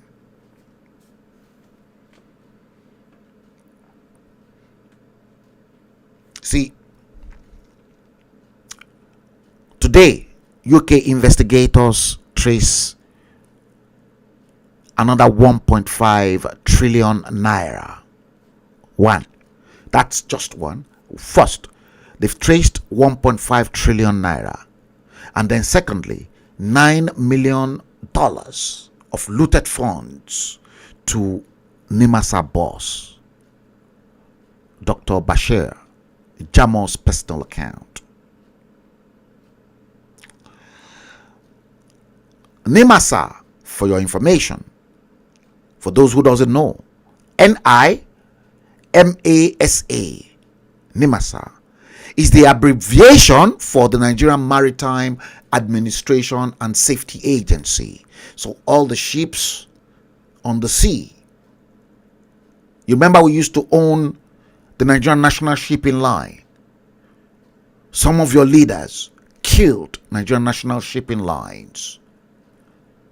And for Nigerian National Shipping Line to be killed, you see, hold MKO Abiola to responsible.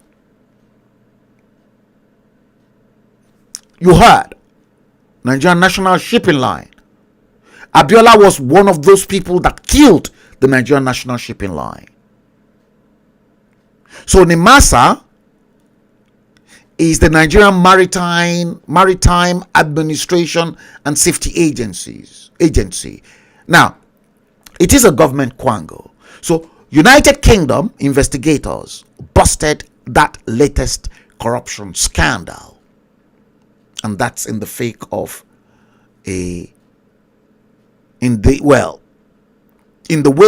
a fake body double Buhari-led administration in Abuja. This fraud that's been busted by the UK authority involved the managing director and chief executive officer of the Nigerian Maritime Administration and Safety Agency, NIMASA. Now, various sums were discovered, including 1.5 trillion naira.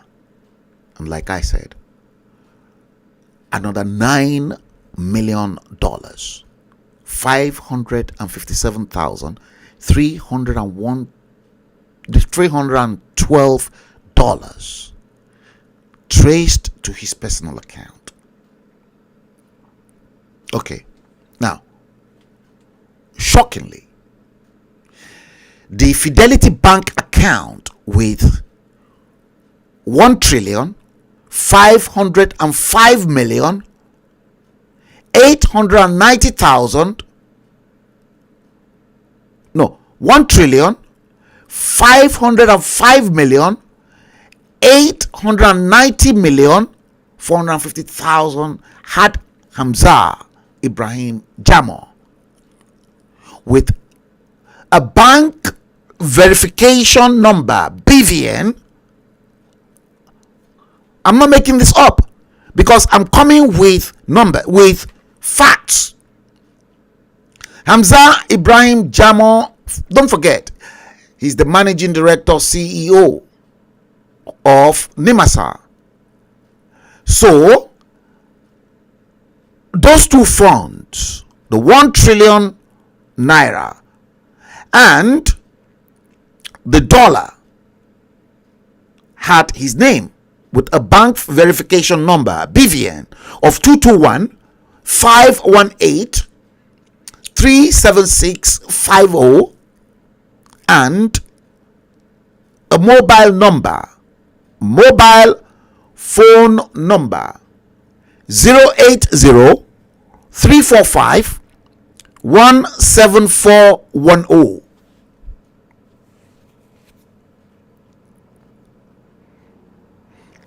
So this is not making up something, because we are looking at investigation.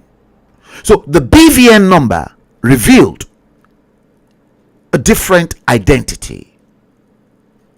The bank verification number revealed a different identity, whilst the mobile phone number was linked to the account of the Director General of NIMASA, Dr. Hamza Ibrahim Jamo. Further investigations also revealed that the 1.5 trillion naira, was cleared after a few months from the account to avoid investigations on the lodgement of such huge amount of money.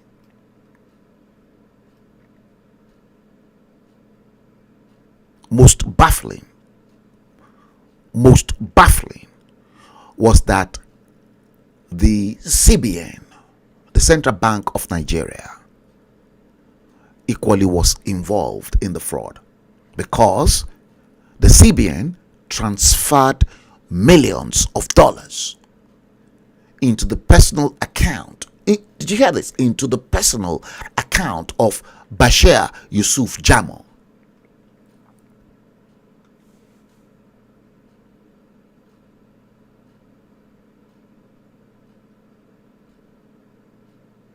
Yes.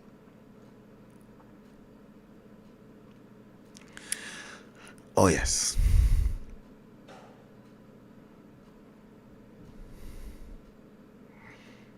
Yes. Let's do it this way. Let me see if I can get you the picture of him.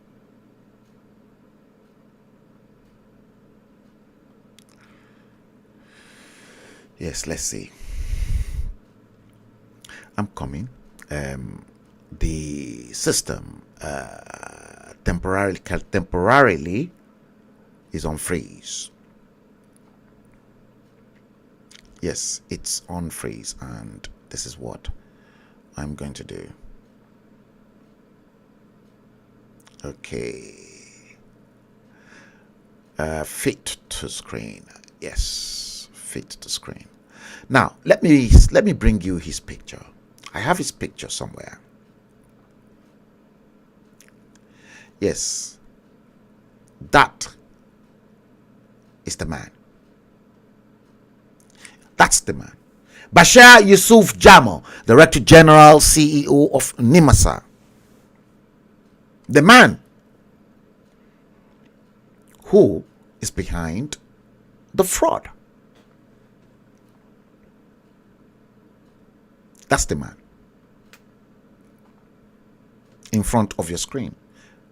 So the CBN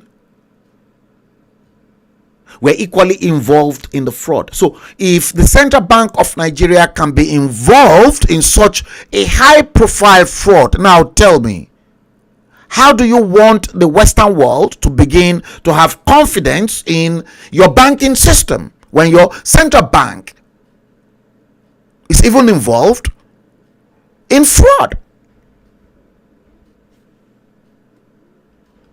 Now, records shows the withdrawal of $5,425,200 Yes, by cash withdrawal from Access Bank,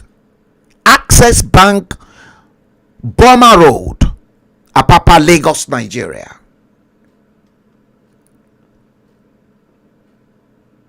And I have all the details. That man in front of your screen, this fraudulent, rogue, thief, Bashir Yusuf Jamal, set up a company called Talent Expertise International Limited with a registration number.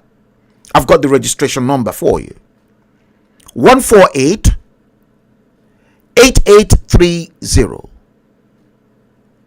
So Talent Expertise International Limited was set up to solicit for contracts from NIMASA. Now, that same man in front of your screen, as the CEO and Director General of NIMASA, a public sector or a government quango, if I may put it that way, all the contracts were awarded. Now, this man awarded all the contracts to his own private company that he set up, Talent Expertise International Limited, in complete violation of the Code of Conduct Act, Section 3, part of the 3rd schedule of the fraudulent 1999 Constitution of the Federal Republic of Nigeria, and Code of Conduct for Public Officers involved in procurement, Part 11, Section 57, Subsection 2 of the Procurement Act 2007.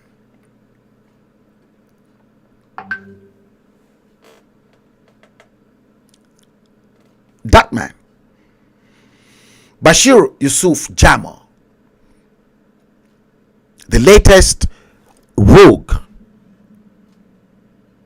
the latest thief,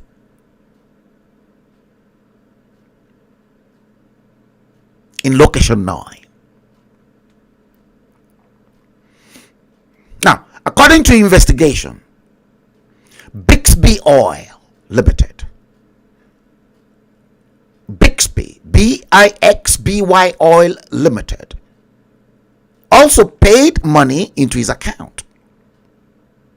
The following payment into the account of the same company was captured.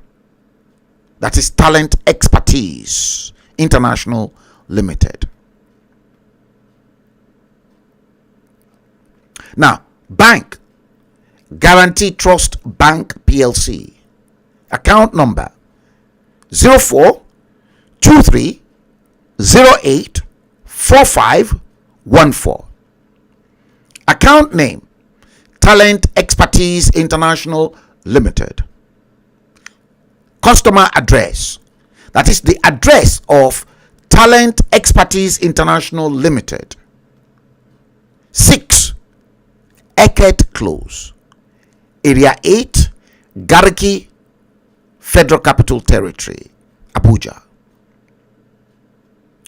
Currency of the transaction, Naira transaction. Date of the transaction, 06/06/2019. Transaction amount, 37,516,363 naira 63 kobo. 37,516,363.63.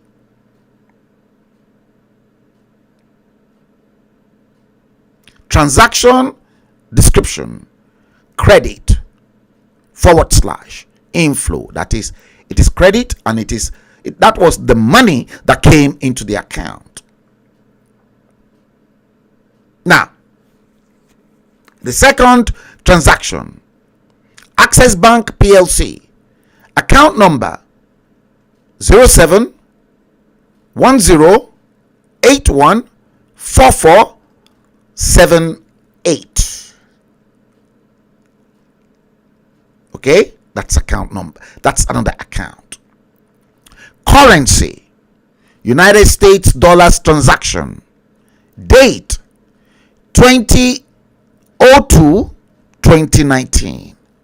Transaction amount: $5,425,200. 5,425,200.00 million dollars. Transaction description: debit / withdrawal. Withdrawn by, guess who? Bashir Yusuf Jamo, by cash at Boma Road, Apapa branch. And the transaction reference number was 6464979.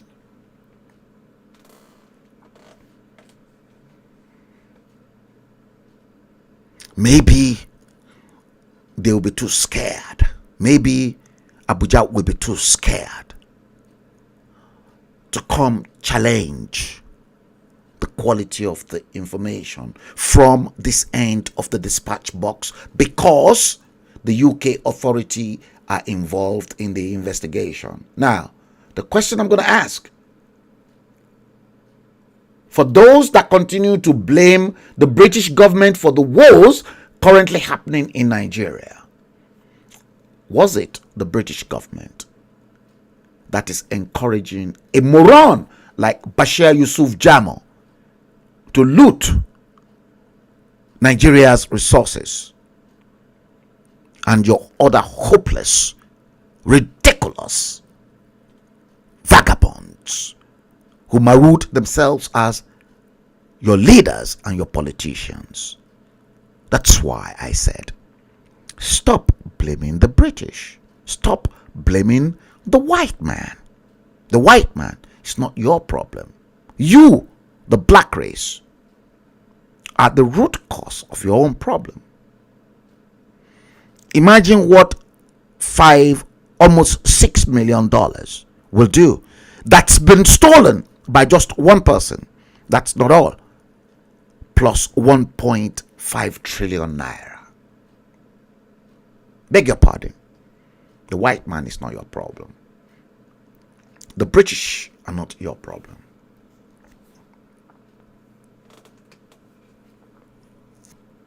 They're not. And I hate to be corrected. Please don't correct me. Okay, now let's go into the next full-blown gist. You guys are going to love this. Yes, you're going to love it. Everybody's very quiet. Why are you quiet? You're just mute. You just want me to continue to explode, isn't it? You just want me to continue talking and giving you the gists whilst you just listen attentively. I've gripped your mind.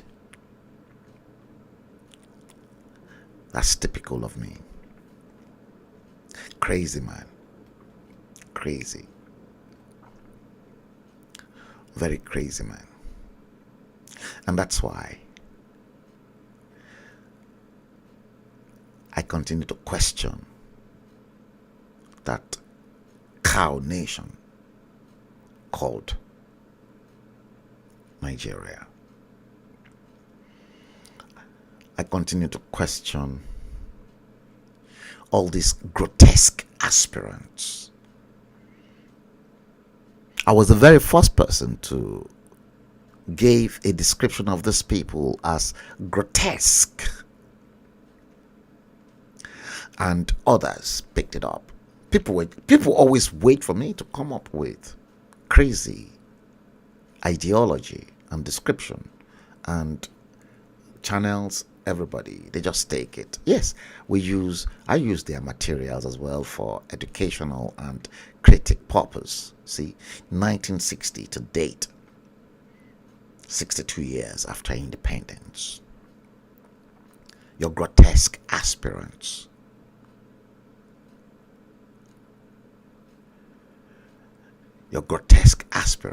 they were unable to provide you good governance. As for me, this provides the groundwork for us to begin the process of how Nigeria will be dismantled into its individual components. 62 years misrule from the United Kingdom. Yes, everything I do from this end presents a qualitative, not quantitative, qualitative argument on the need to break up Nigeria immediately. Not quantitative, qualitative. You know, there's quantitative analysis and there is qualitative analysis in chemistry. In chemistry, you've got identification of radicals, identification of salt and radicals.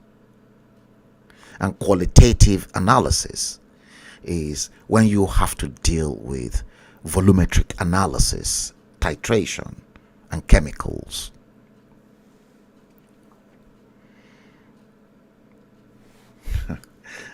Maybe I'm too much for some of you.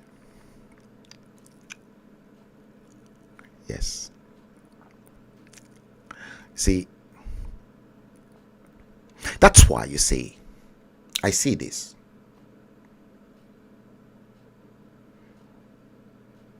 From the spiritual realm.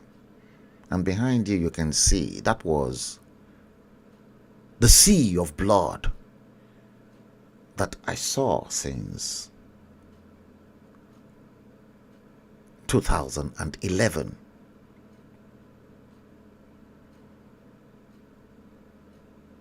Yeah. The sea of blood and all the leaders with blood, human blood in their hands. I saw this long time.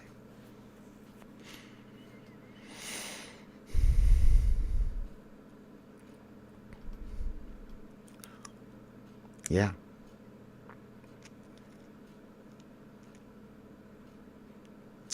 Nigeria, big time fraud. We need to kill it now. Big time fraud. Nobody can convince me otherwise. Nobody. And I beg to be corrected. If you dare correct me, ikpe ni ma shefa ni no. Ikpe ni ma fi sin ni no. Ikpe kabiti ni ma fi ránṣẹ́ sẹ́ni náà lára.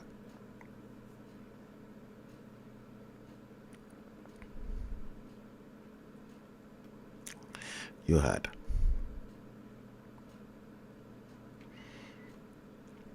Pa Adebanjo said he's ready to go to prison. That man in Asorok is not Buhari. The pain, one of the reasons of this topic.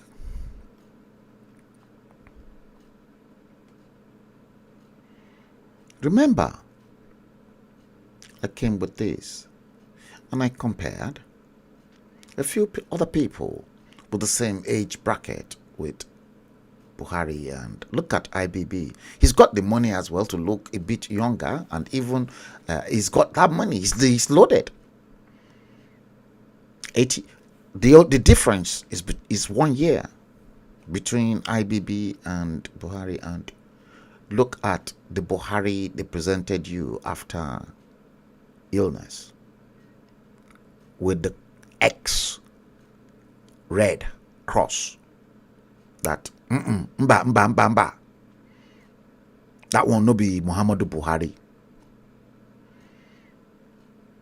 And then that other one too.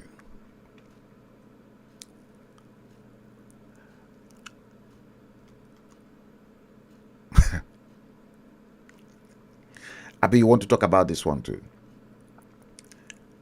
Is it Muhammadu Buhari in the green frame? Is it? Okay. Let me do this. Let me expand that one for you to see. Maybe you'll be able to see whether it is Buhari or not Buhari. Look at that. They gave you that Muhammadu Buhari in 2017. And you can clearly see they gave you that, and that's the real Buhari in 2014. The real Buhari in 2014.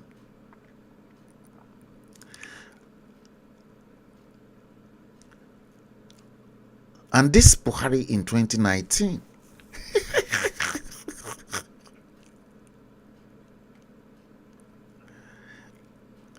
The trio, the three combined.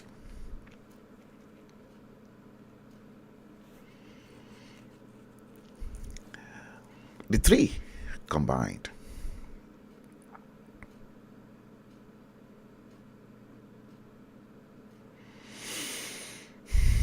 Where is our commander-in-chief? Somebody was asking that question. You remember I played that as well. Where is our commander-in-chief? Have you forgotten? I have not. Okay, now let's see. We want to go. We want to go here now. Where is he? Let me see if I can get him. Is he here or not? Oh, I haven't brought him here. Okay. He ran away from me. He ran. Okay. All right. He ran. He doesn't. Okay, yeah, I've got one of him here. Yeah, I've got one of him here. Bola Ahmed Tinubu, Ganduje, Kano State government, said he won't support Bola Ahmed Tinubu, but will rather support your Senate President Ahmed Lawan in the APC primaries. No be me talk amo.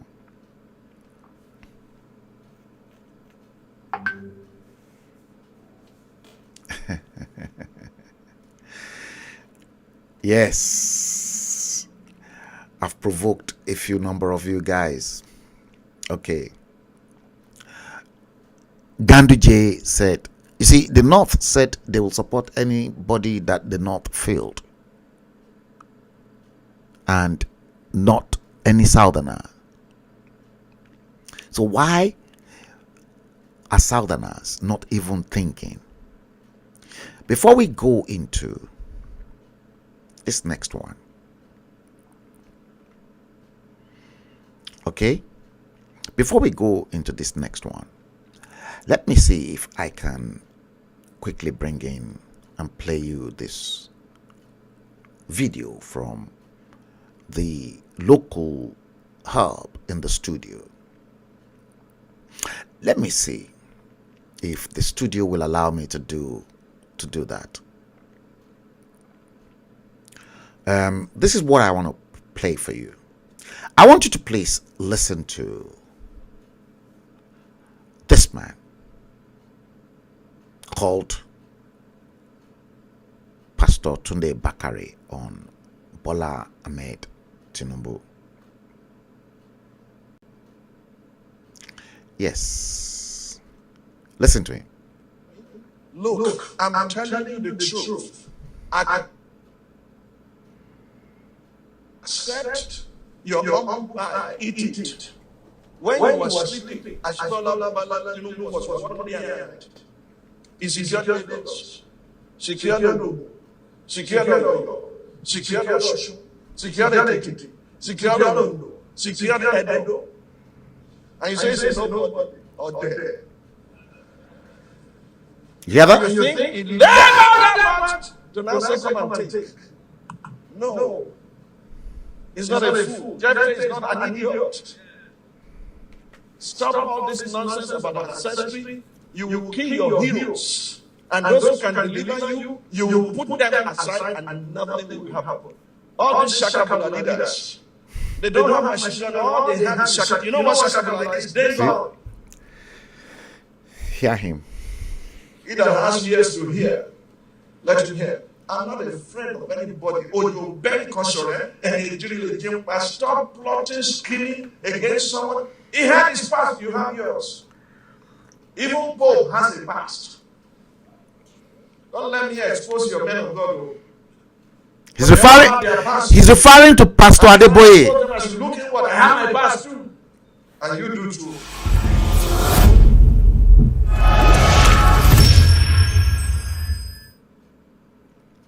Yes. You heard. Tunde Bakare.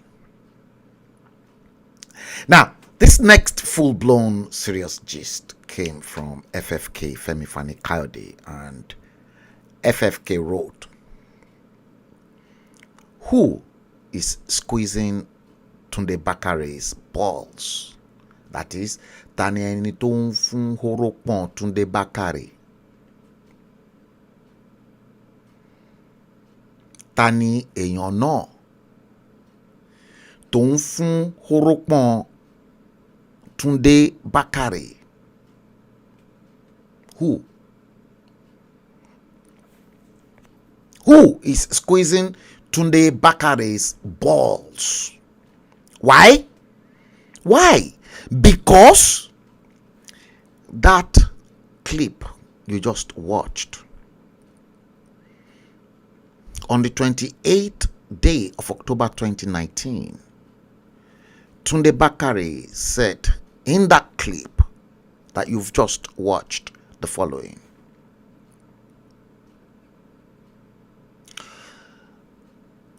Well, in a previous one, not that one, but I'm still coming back to that one. Tunde Bakare said Tinubu will give account of all his deeds in a previous sermon. He said Tinubu should not be seen as a generous man. He is an integral part of the rot in Nigeria. And I said, This to me was a robust condemnation of a man that has been variously described as the Lion of Bodilon, the Jagaban of Bogo, and the Ashiwaju of Iragbiji in Osun State. And the words reflects the utter contempt that Bakare had for Bola Tinubu at the time. That Tinubu will give account for all his deeds, and that he should never be seen as a generous man.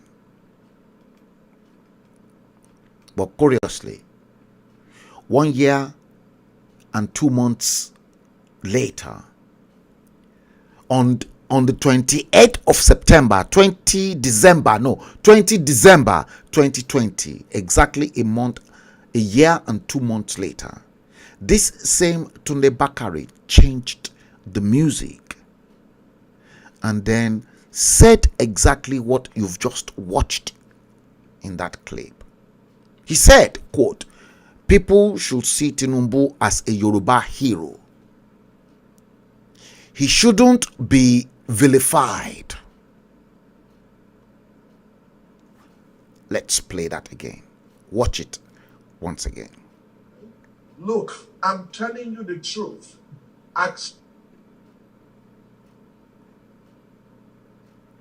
It's coming.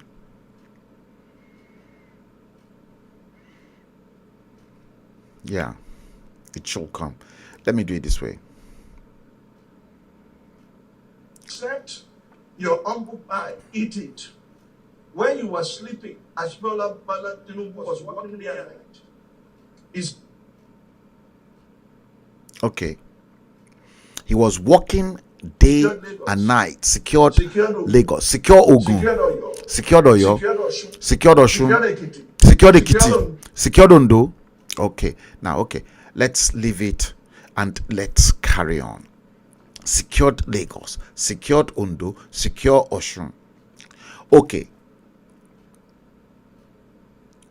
So, people should see Bola Tinubu as a Yoruba hero. He shouldn't be vilified. So, like Jephthah in the book of Judges, to be precise, Judges in the Holy Scripture, chapter 12, verse 7. Jephthah was a judge who presided over Israel for a period of 6 years whilst living in Gilead. So Bakari said, and I'm still on quote, Bola Tinubu has fought many battles on behalf of the Yoruba people and won despite his rough beginning. And God does not need anybody's permission to put such in his hall of fame despite his past deeds and ancestry. Now, this same Tunde Bakari further enumerated,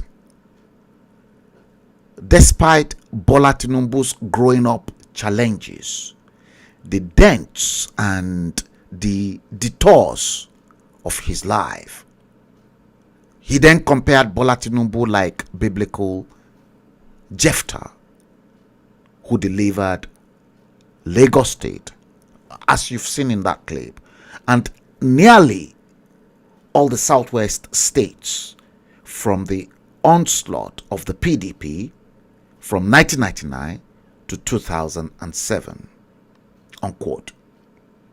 Again, I'm going to okay. Truth. Tunde Bakari said, be told, without Tinubu's cooperation and political dexterity, the APC victory at the polls in 2015 and 2019 would have been impossible. We all know that. Because the North needed to use him, and he's been used. And the moment we knew that the hopeless, shoeless Joe that we had at the time was bastardly corrupt anyway. I'm not going to go into the nitty-gritty of playing to you the video clip that was released by his High Commissioner to the UK at the time, Dr. Dalhatu Saraki Tafida, to which I was very close to, and many of them see me as a problem to them at the time. Now, Tunde Bakari said, I have a word for some Yoruba people whose stock in trade is nothing but a rancorous noise characterized by bitterness and resentment about the ancestry of the former two-term governor of Lagos State, Asiwaju Bola Ahmed Tinubu. I bet when Tinubu encountered problem with Koforola Akerele Bokno and many of the stalwart of Afenifere as at that time, to which he was almost about to be dethroned as governor. And when I played an active role, to which I never got paid, I was God sent. And the magazine I released in rumors at the time went a long way to salvage him from the hyenas that were about to eat him raw. Where was Tunde Bakare at the time? Where was he? Now, this man called Tunde Bakare, a pastor perhaps who should have forgotten all about ministry and go into politics, said he's got a word for all of us.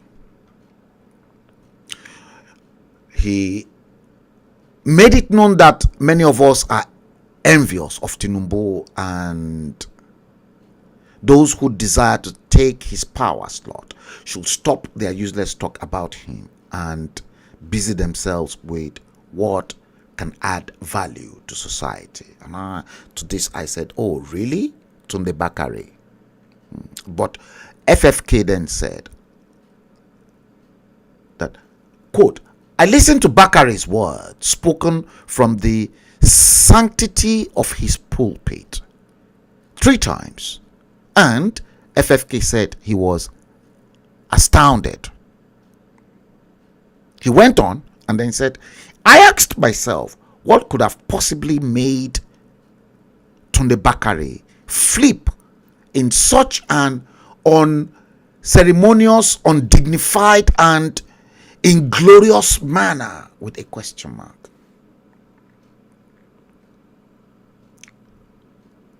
He went on, that is FFK went on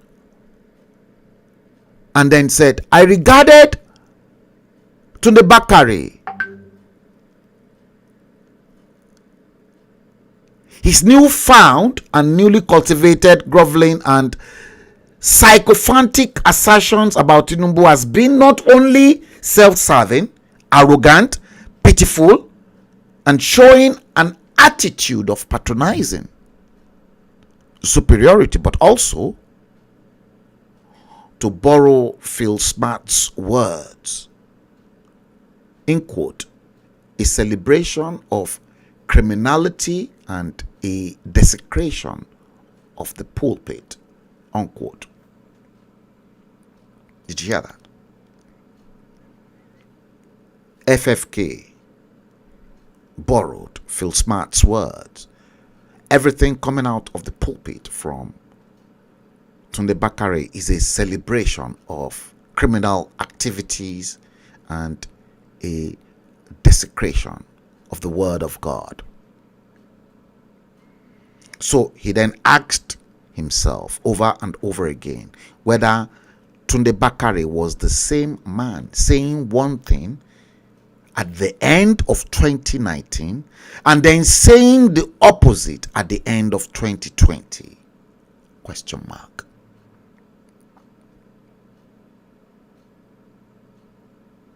Femi Fani-Kayode said, I had no choice according to him but to borrow another old expression of shock and a profound exclamation of a disbelief from guess who? Femi Adesina, the spokesman of the fake double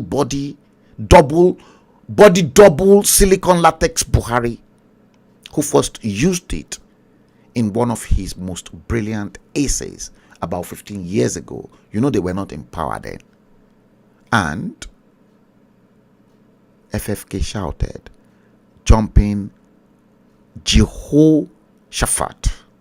Jehoshaphat. Have you heard of that word before? Jehoshaphat. Jehoshaphat. Jehovah Shaphat. Jehoshaphat. You know, Jehovah is Jehovah God. Jehoshaphat. Jehoshaphat is a man who solidified peace between Israel and Judea. Yes, Jehoshaphat. FFK again asked himself, what on earth, what on the surface of this planet could have happened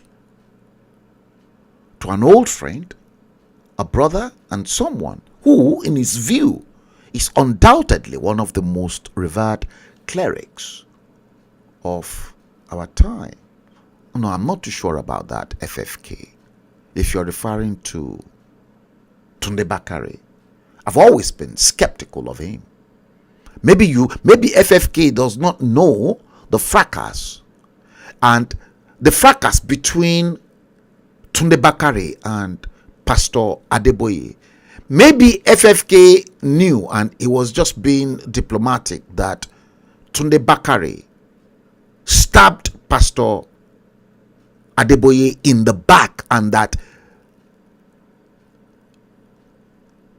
he was one of the top echelon of the inner caucus of Pastor Adeboye in the Redeemed Christian Church of God at the time. Yes, Enumi Gbaoro Tunde Bakare stabbed Pastor Adeboye. Tunde Bakare stabbed Pastor Enoch Adeboye in the Redeemed Christian Church of God. That is one of the reasons Tunde Bakare is having to be condemning Pastor Adeboye, left, right, and center. That was why Tunde Bakare said all general overseers must be locked up in prison. So bitter of Pastor Adeboye. Look at me very well.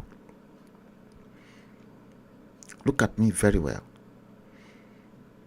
Èmi ò kì í ṣe èèyàn kan tó gbádùn tó bá gbé wá Túndé Bákàrè màá jẹ́wọ́lé fún ẹ o. Màá jẹ́wọ́lé fún ẹ jọ lọ́jọ́ kó ara ẹ. And then my good friend Femi Fani-Kayode said, I've always had so much respect and affection for Tunde Bakare. I have always loved him, and the truth is that regardless of all this, I still do, because like yours truly, he's deeply courageous and utterly fearless. Well, I don't know about that. He has always had the courage of his convictions, and he's a formidable fighter who has done much for the body of Christ and the kingdom of God. I don't know about that. However, on this Tinubu matter, he has not done justice to himself, and he has indulged in an inexcusable fox pass. And FFK said, I am constrained to ask Tunde Bakare why this sudden U-turn on Jagaban? Question mark. Is there something he knows today that he did not know a few years ago? Question mark. If so, can he possibly share it with us? Can Tunde Bakare share this with us so that we can possibly consider doing a volte-face, a complete reversal of attitude, opinion, or our position of Bola Ahmed Tinubu too? Or is it that they have something on him? Question mark. Is Bola Ahmed Tinubu being blackmailed? Question mark.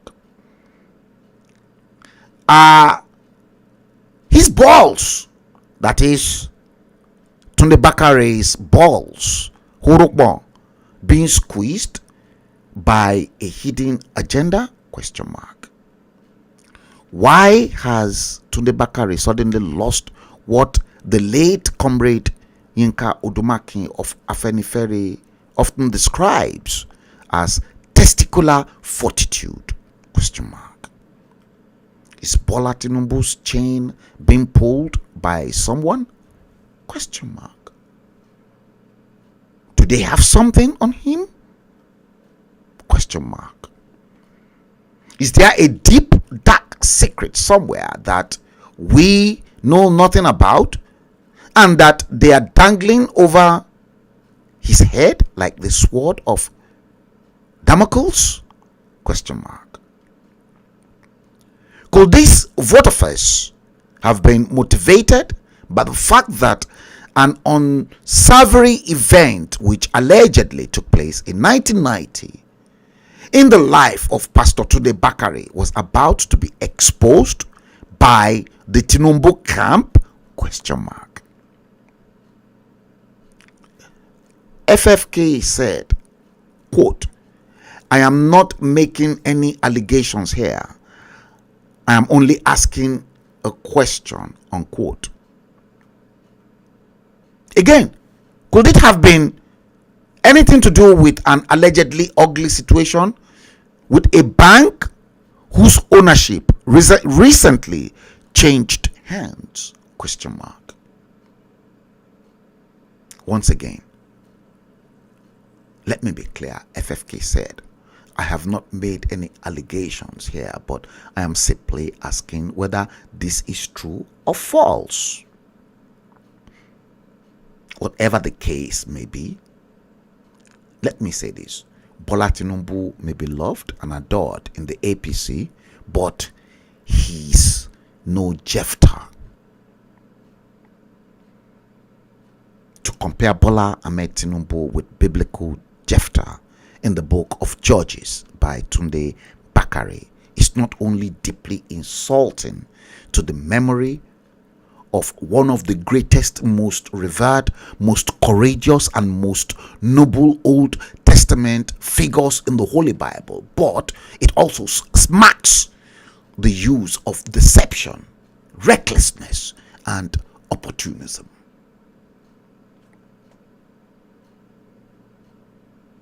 Bakare, that is Tunde Bakare, can love and admire Bola Tinubu as much as he likes. That is his right and prerogative, not ours, not anybody. What he, Tunde Bakare, cannot do is to tell those of us that have strong reservations about Bola Tinubu, known as Jagaban, and what he stands for, to love and admire him as well. More importantly, Tunde Bakare cannot insult us for refusing to do so. No, that's not possible. Respect and affection are earned and cannot be imposed by threat or compulsion. No. For the sons of Odudua and every right-thinking Yoruba people, Middle Belt, that has not had his mind twisted, or those in the East, and those whose brain are not brainwashed by the fake news media over the last 5 years, the Buhari administration is the worst federal government in the history of Nigeria. That fake latex Buhari government. And it is a government that Tinubu had a major hand in putting in place. Quite apart from being a conglomeration and alliance of ill-bred touts and ill-mannered idiots, it is also a government that can best be described as an unadulterated aberration and cancerous affliction. It is a cruel. Buhari's Abuja is a cruel, inept, bumbling, abrasive, vicious, obnoxious, chaotic, toxic, sociopathic, and paranoid government, which is undergirded by ineptitude and incompetence, which has divided and destroyed a hopeless country called Nigeria, which he and a handful of others, many of whom have since recanted, apologized, and repented, helped to bring to power. Quite apart from being anti-Nigeria or anti-people, it is also the most anti-Christian government that Nigeria has ever known. Imagine the recent killing of Deborah Samuel. Let me see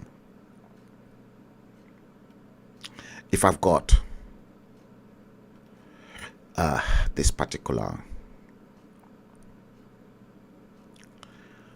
tape on board. Let me see if I have it. Okay.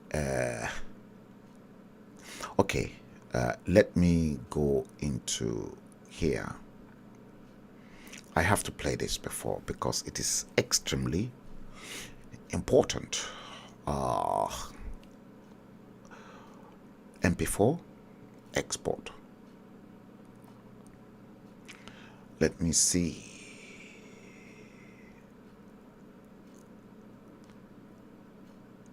This was part of what I wanted to play you today to buttress this argument, and it has to be played.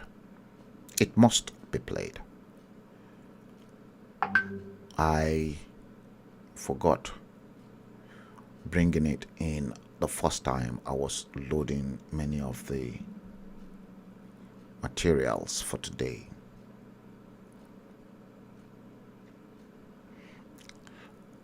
I know where it is. Not that one, not that one, not that one, not that one, not that one, not this one. We will get there, guys. I just have to play it because there's a lot of information in there, and it is part of what I want to use to buttress the argument and presentation for today.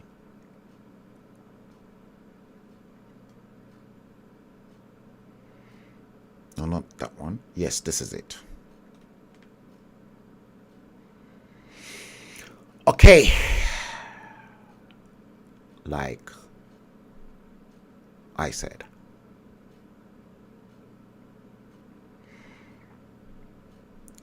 it is Nigerian anti-Nigerian people. It is the most anti-Christian government that Nigeria has ever known. Watch this. Day secondary school, Gandu, Gombe State.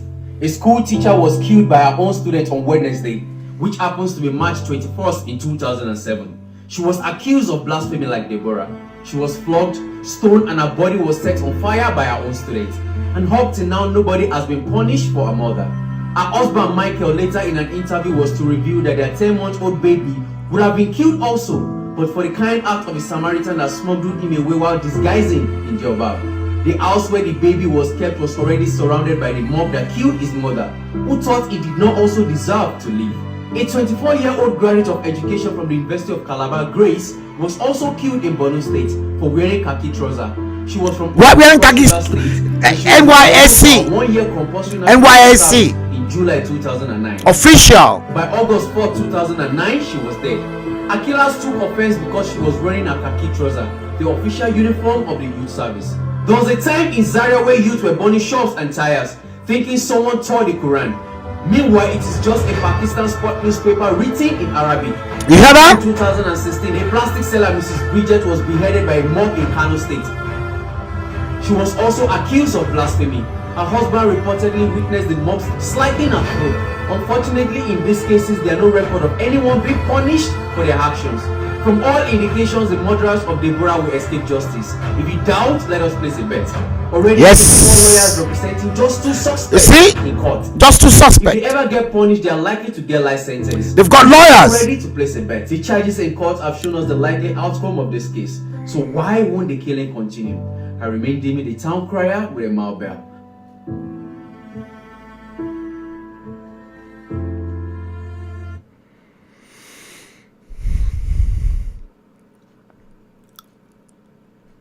This is not hearsay.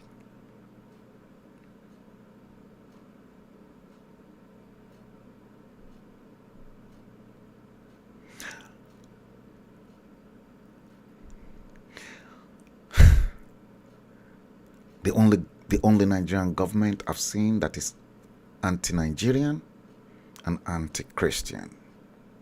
It is a government that has nothing but contempt for Christians, and that does not shy away from displaying it.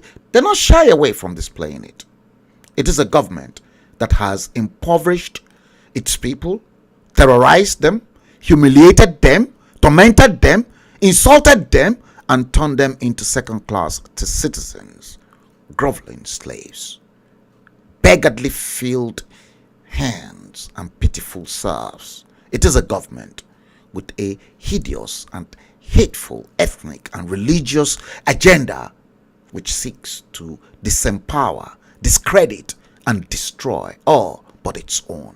It is a government that has pampered terrorists and rewarded them with massive ransom payments, and it is a government of desolation and destruction that thrives on wickedness and injustice. It is a government that has turned a blind eye to the activities of the herdsmen and bandits, and that has fought Boko Haram and ISWAP with kids' gloves. It is a government of hate, double standards, and deceit that has murdered its own citizens, and that seeks to intimidate and silence contrary and dissenting voices. It is a government that has cowed the civil society groups, members of the opposition, and the entire political class into silence because it is so vindictive, brutal, barbaric, relentless, and ruthless. It is a government that has turned its back on humanity, that despises the living God, and that has nothing but contempt for his counsel and his purpose. It is a government of calamity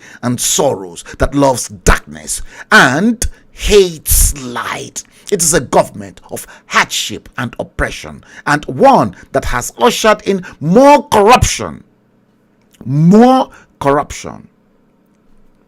CEO of NIMASA.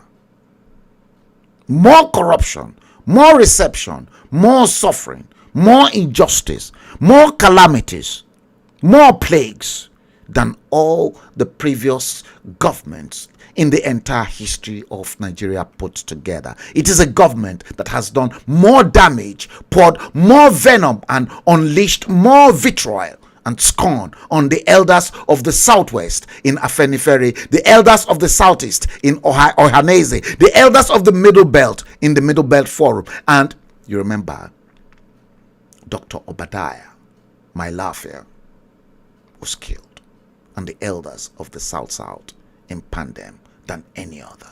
It is a government that has demonized the various self-determination groups like IPOP, MASOP, OPC, IYC, MEND, and others in our country, and has sought to intimidate and destroy them more than any other. It is a government that hates and despises anything or anyone that is wholesome, honorable, pristine, erudite, learned, and clean more than any other. It is a government that has shamelessly indulged in such a high degree of nepotism, religious bigotry, and ethnic chauvinism, and that has so northernized the country that even level-headed, rational, reasonable, respected, and responsible voices like that of the courageous, insightful, and irrepressible Bishop Matthew Hassan Koka, the Catholic Bishop of the Diocese of Sokoto, has had cause to assert that Buhari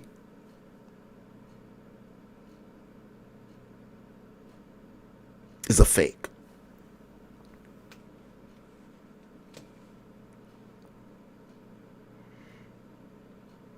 Bishop Koka asserted that had Buhari been from the south, there would have been a military coup d'etat by now. Obviously. Permit me here to share Bishop Koka's exact words.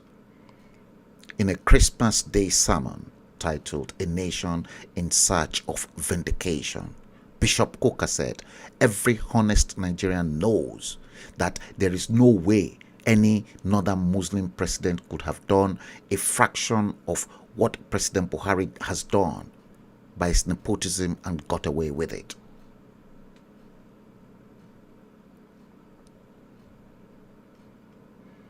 There would have been a military coup a long time ago, or we would have been at war.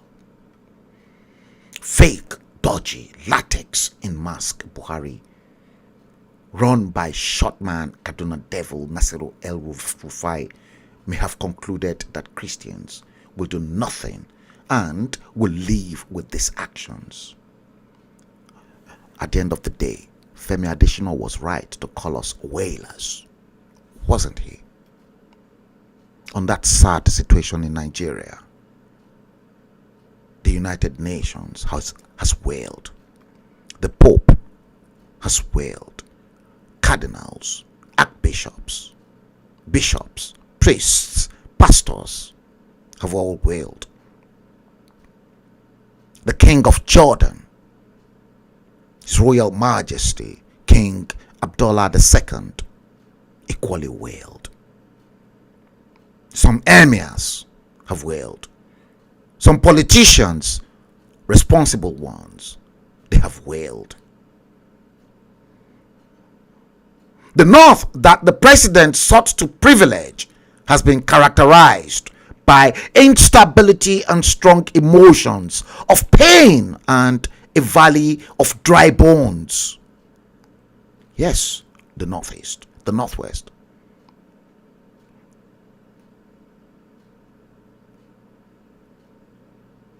Coker hit the nail on the head.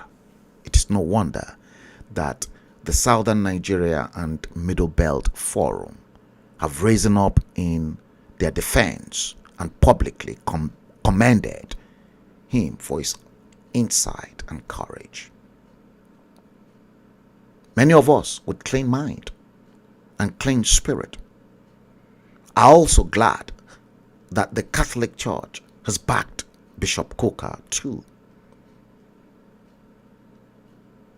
The Fulani government of Nigeria is a government that has consistently ignored the admonitions and warnings and closed its ears to the counsel of moderate voices. Finally, the current government is a government that has been rejected by God. You heard. This current government in Abuja is a government that has been rejected by God, and that will ultimately face his judgment. They will face the wrath of God. Those who are the partakers of this ridiculous Fulani government under a fake, dodgy latex Muhammadu Buhari will face the wrath of God in heaven. Tunde Bakari should consider all this when he tells us to love Bola Tinubu, a man who is essentially the backbone and the root source of strength of this failed and evil government that has brought us close to the brink of collapse, if not a complete collapse. When he tells us that he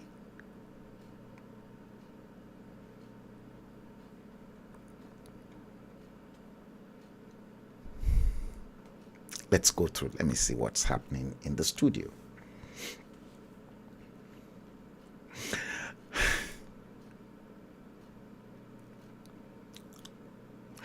James Coker, he said, don't forget OBJ too.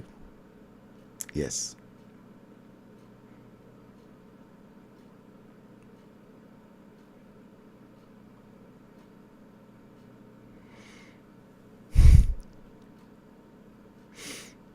I'm seeing this name, Tinder XXYZ, find girl even in the shithole. James Coker. He said, why are the Yoruba elders in 70 years old plus calling our generation again? Ishola Olalekan You said, Accountant General of the Federation looted 80 billion naira. Correct. I've not even come to that yet. Helen Ashinobi DK. You said, speak on, bro. So sad. Yes, indeed.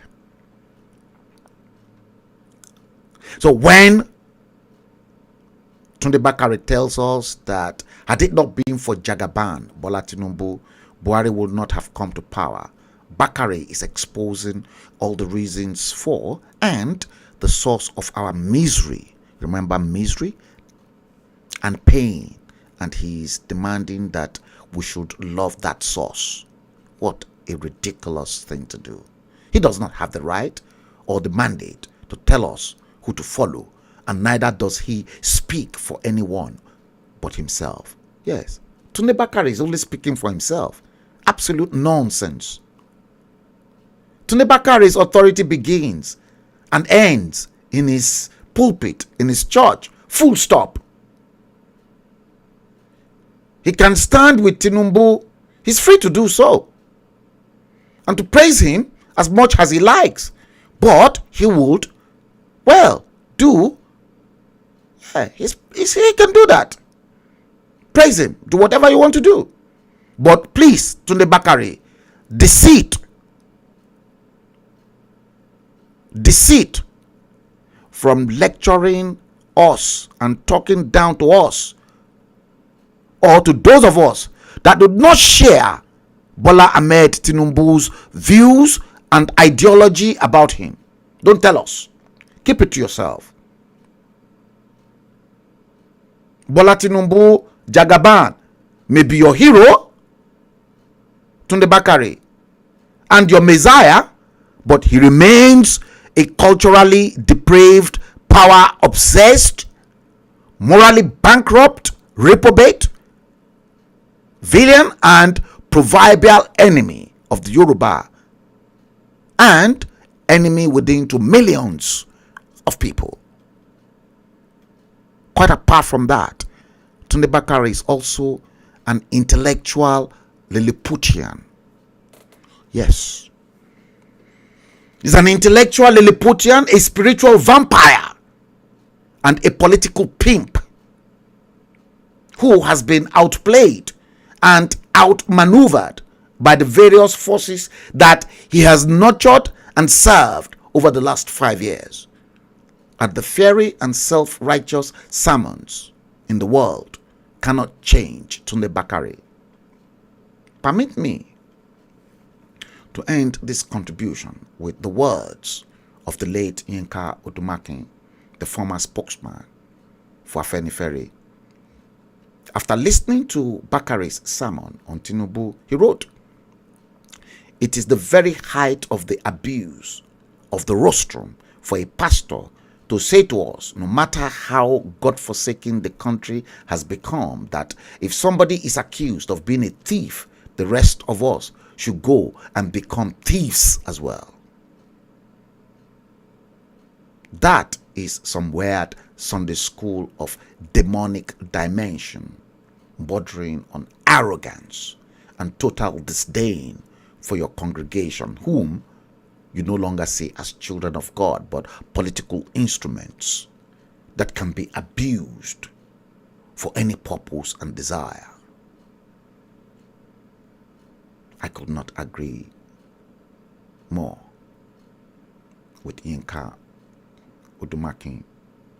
May his soul rest in peace. On his part, throwing more light into our dilemma, Kayode Samuel, a well-respected columnist with enormous influence and one of the most brilliant minds in Odua land, wrote, quote, "The people who take Tunde Bakare as a pastor may be disappointed by his recent verbal effusions. But those who know him to be no more than an opportunistic politician will just rest easy and sigh." Mr. Samuel was as eloquent and insightful as ever. Yet, the person that takes the first prize in terms of his understanding and analysis of Tunde Bakare is Wale Lanre Ojo, the senior special assistant on tourism to Governor Kayode Fayemi of Ekiti State. He said, Tunde Bakare's mouth is smelling. He's so filthy and dirty.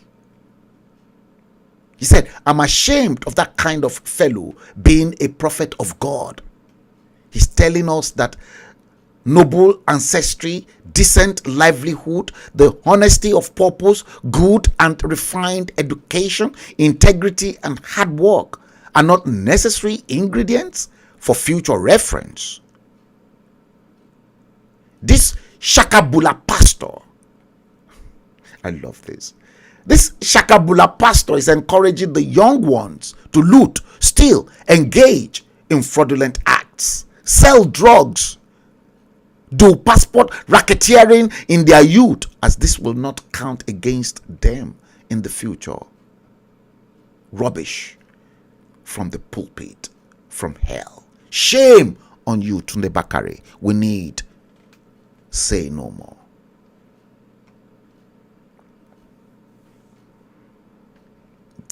Oh, Taufik Shafiq, so you are there. You said Tunde Bakare is half Fulani.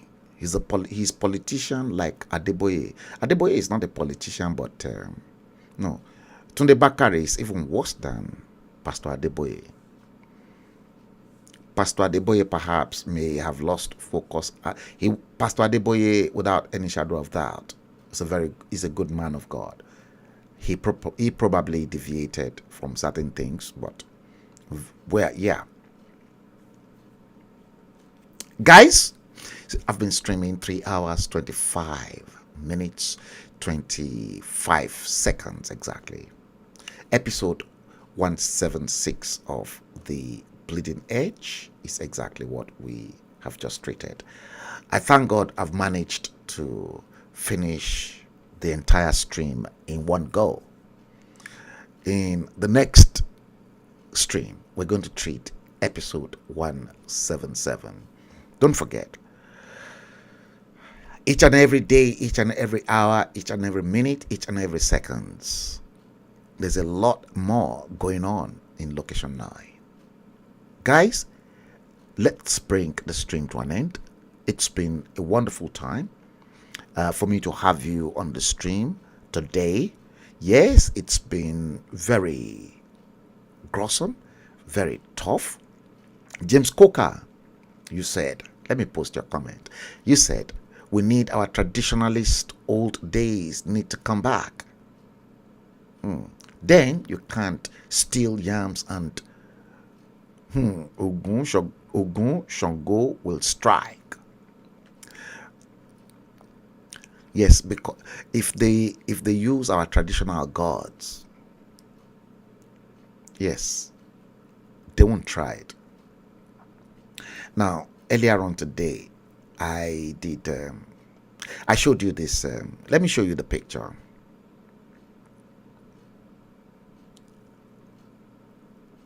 I played the video clip of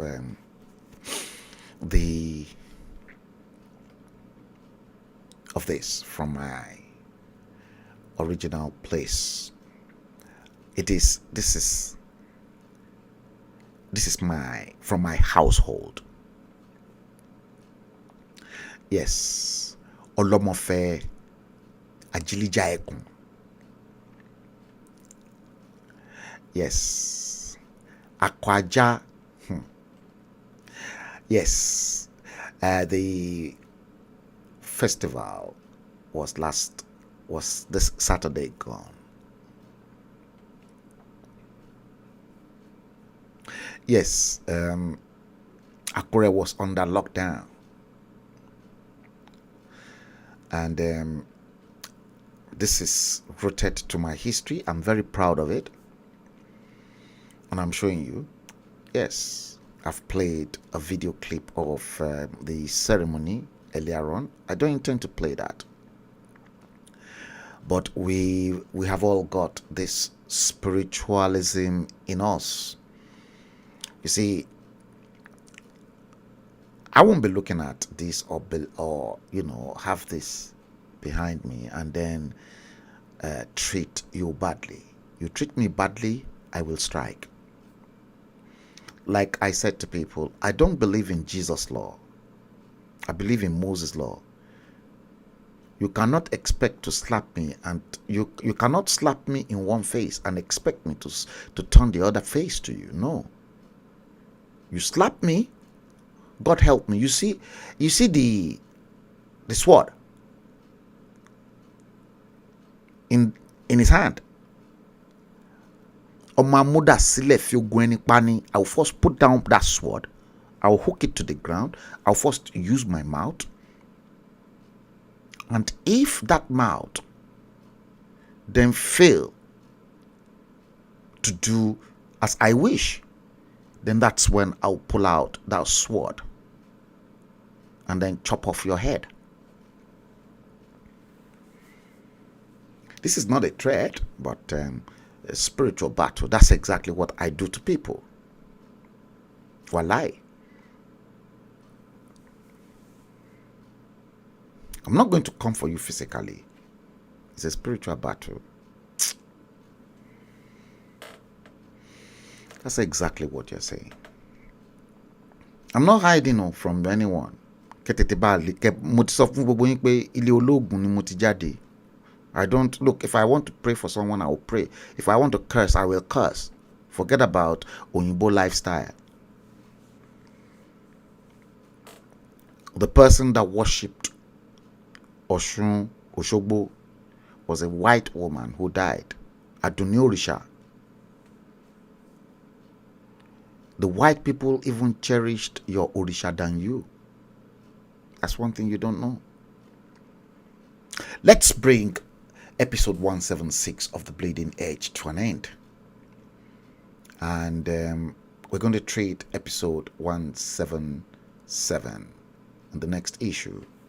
Now, if you're watching the stream from whichever feed, if it is YouTube, give us a thumb up. Now, subscribe to the channel and then click the bell icon. If it is Facebook or New Media feed, click like, following, so that anytime we come live, you pick it up. If it is on HALLO magazine, do the same. If it is on my personal page, but let me give you guys some warning. I like to concentrate the stream more on New Media. I'm going to give you time to come on to New Media because I'm going to switch off my personal page and HALLO magazine, and you can only watch the stream either from NuMediaTV on Facebook or NuMediaTV on YouTube, so that everything is equal. So do that, because in about a month's time, hopefully by the end of June, to God be the glory, I'll be switching my personal page and HALLO magazine off, so that every stream, if you want to watch it on YouTube, watch it on YouTube. If you want to watch it on NuMedia, watch it on NuMedia. And on this note, ladies and gentlemen, I want to seize the opportunity to thank each and every one of you from the bottom of my heart for coming in to watch this live stream today, Tuesday, the 24th day of the 5th month of March 2022. The time in London is 22:05 GMT, 5 minutes past 10 o'clock. 3 hours and 33 minutes approximately that I have been online. Taiwo, Sophie, thanks. James Coker, yes, YouTube, yes, the YouTube would be on. Thank you all for coming to watch the stream. We're going to do it again. Just watch out. Yes, Alaja Folake Alawiye, thank you very much. Now let me go and relax and have something to grub. First meal in a day. And I'll carry on with my research. Thank you all for coming to watch the stream. It's been my pleasure. Again, watch out, because I can come live anytime. Thank you. Have a great evening. Have a great night. And I wish you love. I wish you greatness. I wish you happiness. And above all, I wish you all the good things of life. Thanks for watching the stream. Let's bring the live show to an end.